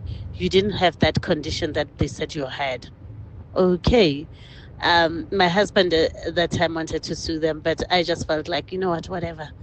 And with my third born, it was even worse. As I was going through labor, there were arguments whether I should go C-section or natural. And I am not involved in that. It was like 1 minute one nurse tells me we are prepping you for theater. The next minute is like, no, you're gonna go natural. No, we're gonna give you an labor inducing pill, and I'm already in pain. Like that's when I was like, no more. I'm no longer having a child. Yeah, I think that must be the horror. Having gone through it, you're now dealing with what labor looks like and means, and at the back of your head, you are remembering your previous experiences, and that adds to your anxiety and trauma. That must be absolutely awful. EWN Sport. Let's talk football now. Cindy Paluta. Listen, I mean, one of the things that was City, I thought, were the better team. No doubt yesterday I watched the game. Okay. But for one or two moments where if we'd converted really what looked like sitters in a sense, we might have been talking a very different story this morning. That is how football goes. I mean, that's every game, Bongani. Every game. Teams hit the crossbars, they hit the uprights. If that Havertz corner had just gone in, the header had just gone in the closing minutes. If. Two teams played over 90 minutes. Both of them had an equal chance of winning on the day, and one team won.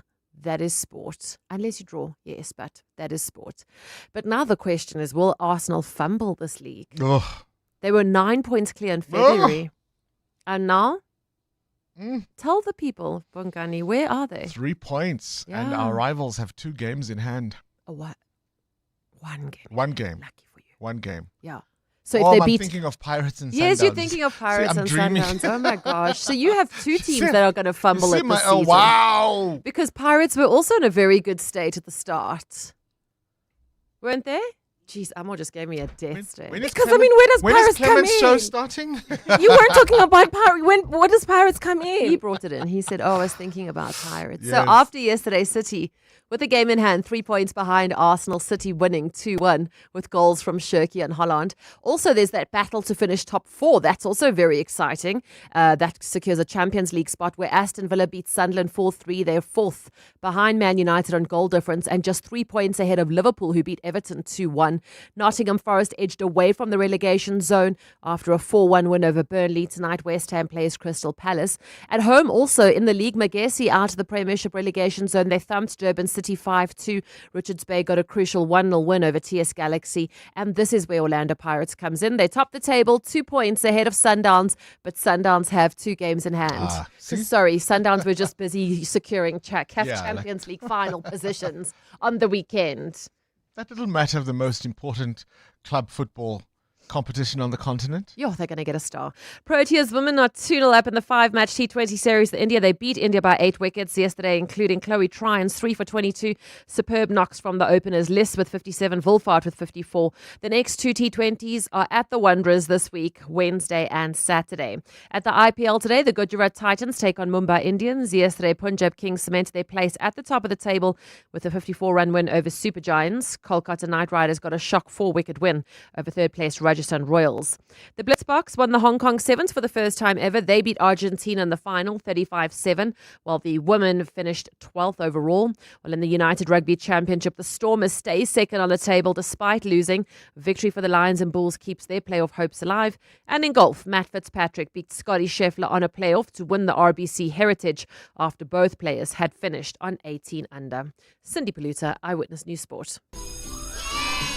At Fly SAFA, we know that some of the most important lessons take place beyond the classroom, on sports fields, stages and tours. And so, we've brought back our School Booster Initiative, where 10 schools stand to win 10 domestic return flights each, helping their pupils fly further, dream bigger and do what they love. Visit flysafair.co.za. Tell us how these flights could benefit your school and you could be a winner. Fly SAFA for the love of flying. T's and C's apply. It's another girl. Families multiply, fees shouldn't.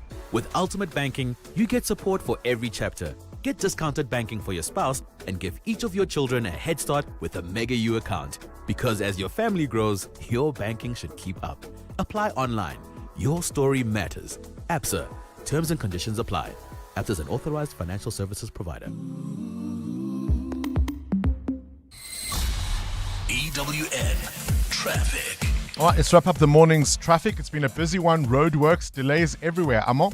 Yeah, that's correct, Bongani, including faulty traffic lights like in the Santon area along Fredman Drive and Rivonia Road, still causing heavy traffic volumes. And still, if you're heading towards the Santon CBD, do remember that we still have got that accident on Catherine Street. It happened right near Grayston Drive. It's still causing some delays there. There's also queuing traffic on the M1 South between the Baku interchange and Grayston Drive. Roadworks are causing these delays, the same as if you are traveling in the Edenville area towards the Edenville Hospital. There's roadworks there right on Mudderfontein Road, causing delays approaching Wordsworth Road. Please be on the lookout there. More updates at the top of the hour. Stay tuned.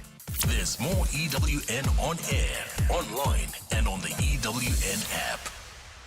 Evolution doesn't wait. Introducing the Changan Uni S. Unexpected, unmistakable, uncompromising. Engineered to a higher standard, unlike anything in its class. Unsurprising really from China's oldest automaker. Trusted by 30 million drivers worldwide. Visit chang'anmotors.co.za for more. The Changan Uni S. Changan, driven to evolve. Not dreaming. You are repeating. Insurance, pineapple. Insurance, pineapple. Insurance, pineapple. Insurance. Pineapple. Pineapple FSP 48650 is underwritten by Omart Insure Limited, a licensed non-life insurer and authorized FSP. 702 WhatsApp Bongani on 072 702 1702. Hi, Bongani. It's Margaret here from Rampart Ridge. I think I'm one of the few who were lucky. When I had my firstborn, my son, in 2009, I went there by myself. My husband was out of the country working. So I had to drive myself to the hospital. By then, we still had Sunnyside Med Clinic. I must say the nurses there and the gynecologist who assisted me, they were all awesome. The nurse knew I was by myself. My husband was out of the country and nobody was coming to visit me. So every visiting hour she would come and check on me. She would come and check on the baby. And even when I was discharged, as I was going to the car that was waiting to take me home, she held my baby and made sure I sat nicely in the car and handed over the baby to me and gave me her personal number to say, if anything with the baby, you need to call on me. There's something that's happening that you don't understand about the baby. Call me, here's my number, and assist you. So there are other nurses there who are still very good. That's good to know. That's really, really good to know. Sometimes we need to hear those stories because not everyone has a choice about whether or not they use a public or a private hospital. Tembi, you're in Sandton. You had a dream about your husband?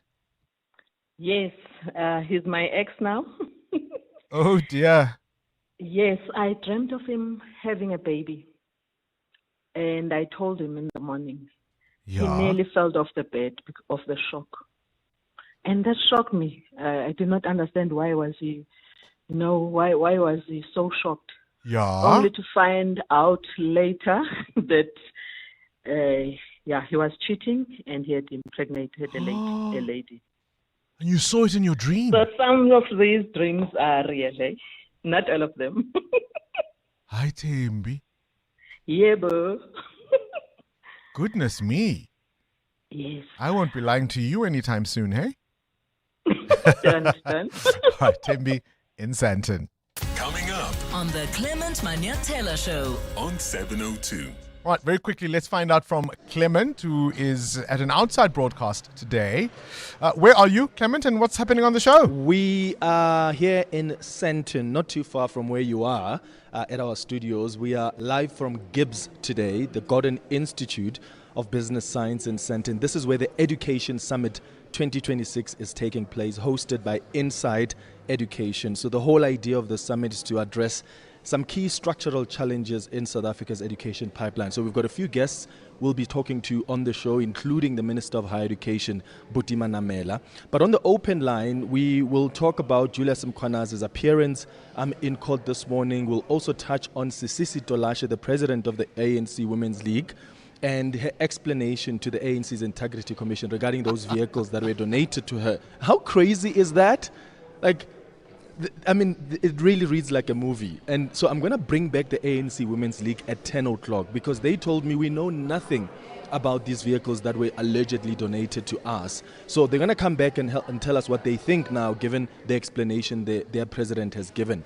At 10:30, we're starting a new series today looking at the origins of humanity from the perspective of various scholars and research. So today we start by looking at what research says about who were the earliest human groups on this continent. And then we wrap up the show at 11 o'clock with our Family Matters feature. Today we're discussing how to grow from mistakes we have made that ended up affecting either us or our loved ones.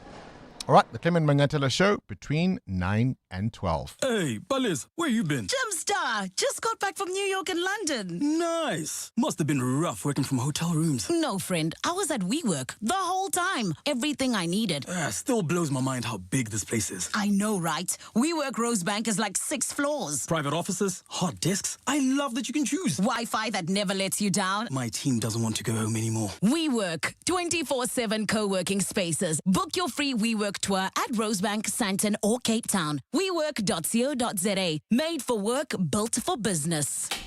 That's Amanda, before she got naked. When the power tripped, Amanda felt more helpless than when her mom-in-law called her lasagna different. So Amanda got naked. She got car and home insurance at a lower premium and can now call an electrician anytime via the Naked app. There we go. Cover your car and home now at naked.insure and see how easy insurance can be when you get naked. Naked Financial Technology is an authorized FSP. Get naked. Breakfast with Bongani Bingwa on 702. Let's walk the talk. On to this now. You know, of course, on 702 Breakfast, we're huge supporters of the arts. And this Freedom Day, there is a festival of a different kind.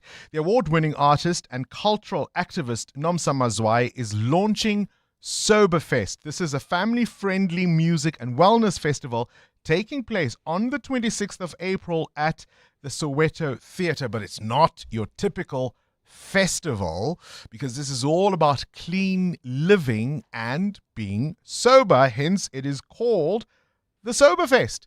There'll be artists such as Malay, and of course, Thandiso Mazwai will also be performing, but there'll be other activities including yoga, breathwork, sound healing, heritage walks, and even spaces for children. And I'm so pleased to tell you, Nomsa Mazwai is in the studio with us this morning. A very good morning to you and welcome to 702 Breakfast. Good morning, Bongani, and all the listeners, and thank you so much for having me. So, sober, clean living, does that mean no booze at the Soberfest? No booze at Soberfest, and it's actually now terms and conditions. Please, nobody try and be funny. Jib the system? Yeah. No booze, no what else? No booze, no drugs, no triggers, no paraphernalia, anything that would trigger someone that is in sober living.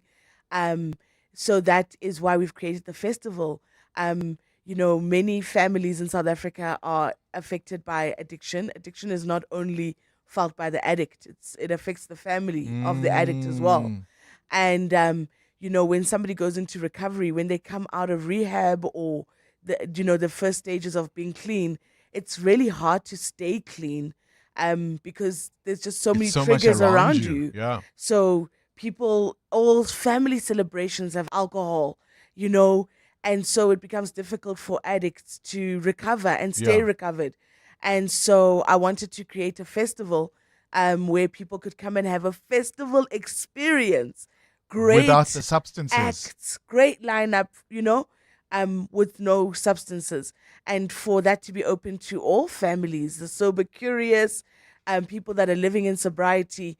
It's also a festival to give people resources. A lot of people that are suffering from addiction, abuse of substances, alcohol, it becomes very difficult for people to take those first steps to get some help. And so we are going to be sharing resources. There's resources also for families. Families don't know that as much as there are organizations that take care of the addict or the alcoholic, there are also groups that meet families who are family of alcoholics. And those meetings are there to empower people. Most of the help is free, and people don't know this. And so we wanted to make sure that we create that place for families to come and really get the resources, but also for people to be exposed to a sober lifestyle. And it puts paid to the idea that you can't have fun without a drink. Exactly. And we want to show that you can have a lot of fun without a drink. And so our festival also is a market for health and wellness products, our health and wellness offerings, so that beyond Soberfest, people know, where they can go and what activities they can participate in. We're creating a community so that no one has to suffer alone. Yeah. How hard is it to beat addiction? You know what? I got taken to rehab kicking and screaming. I was somebody that was taken to. I did not go, It was an intervention. It was an intervention. And, I went to rehab for 30 days. And on day 21, something really happened where I had an awakening, and I really don't see myself going back to drinking ever again. But last year, when 340 Mil was performing with Thandiso, I really wanted to go to that concert, but I didn't because my sobriety is important to me. So there are places and activities you will avoid because you're not putting yourself in the lion's den, so to speak. Yes, we have a saying: if you keep going to the barber shop, you're going to eventually get a haircut. And so for me, there's a lot of spaces that I don't go to just because I want to protect my sobriety. My sobriety has given me so many gifts. I'm a present mother. I just have this level of awareness, this drive. I feel better. I feel good. Yeah. But it was very difficult to get sober. Nomsa, do we all have to hit rock bottom to get sober? You know, when I was in rehab, I kept thinking to myself, this is such a great place for anybody to go to. It's not really about rock bottom. All of us need to spend time reflecting on our days, on what we're going through. You know, what the resources that are available have given me. It's a group of people that I can always go to share my struggles, people that understand what I've been through. There's a picture, there's a stigma around alcoholism, alcoholics, addicts. You're neopes, you're paras, you're dehumanized. And people don't, you know, addicts and alcoholics are paying your paychecks. They are in as executive suites. They come from all walks of life. Yeah. Addiction is a spiritual malady. And so when people are going through the throes of addiction, it really can be anyone. And so for me, I think the community that I've found in sobriety keeps me sober. Yeah. And this is just another space for us who would like to enjoy life on the sober side of things. And anybody else, I mean, if you can't go 24 hours without having a drink, maybe There's a problem. Soberfest is just for you. There's a problem, yeah. There, but for the grace of God, go I. Soberfest is happening on Sunday, the 26th of April. It's happening at the Soweto Theatre in Johannesburg. You can get your tickets from Web Ticket if your sobriety matters to you, or at least that of somebody near and dear. This is just the place to go. On top of all the activities and resources available, there's Tandiswa, there's Malay. What else are you going to ask for?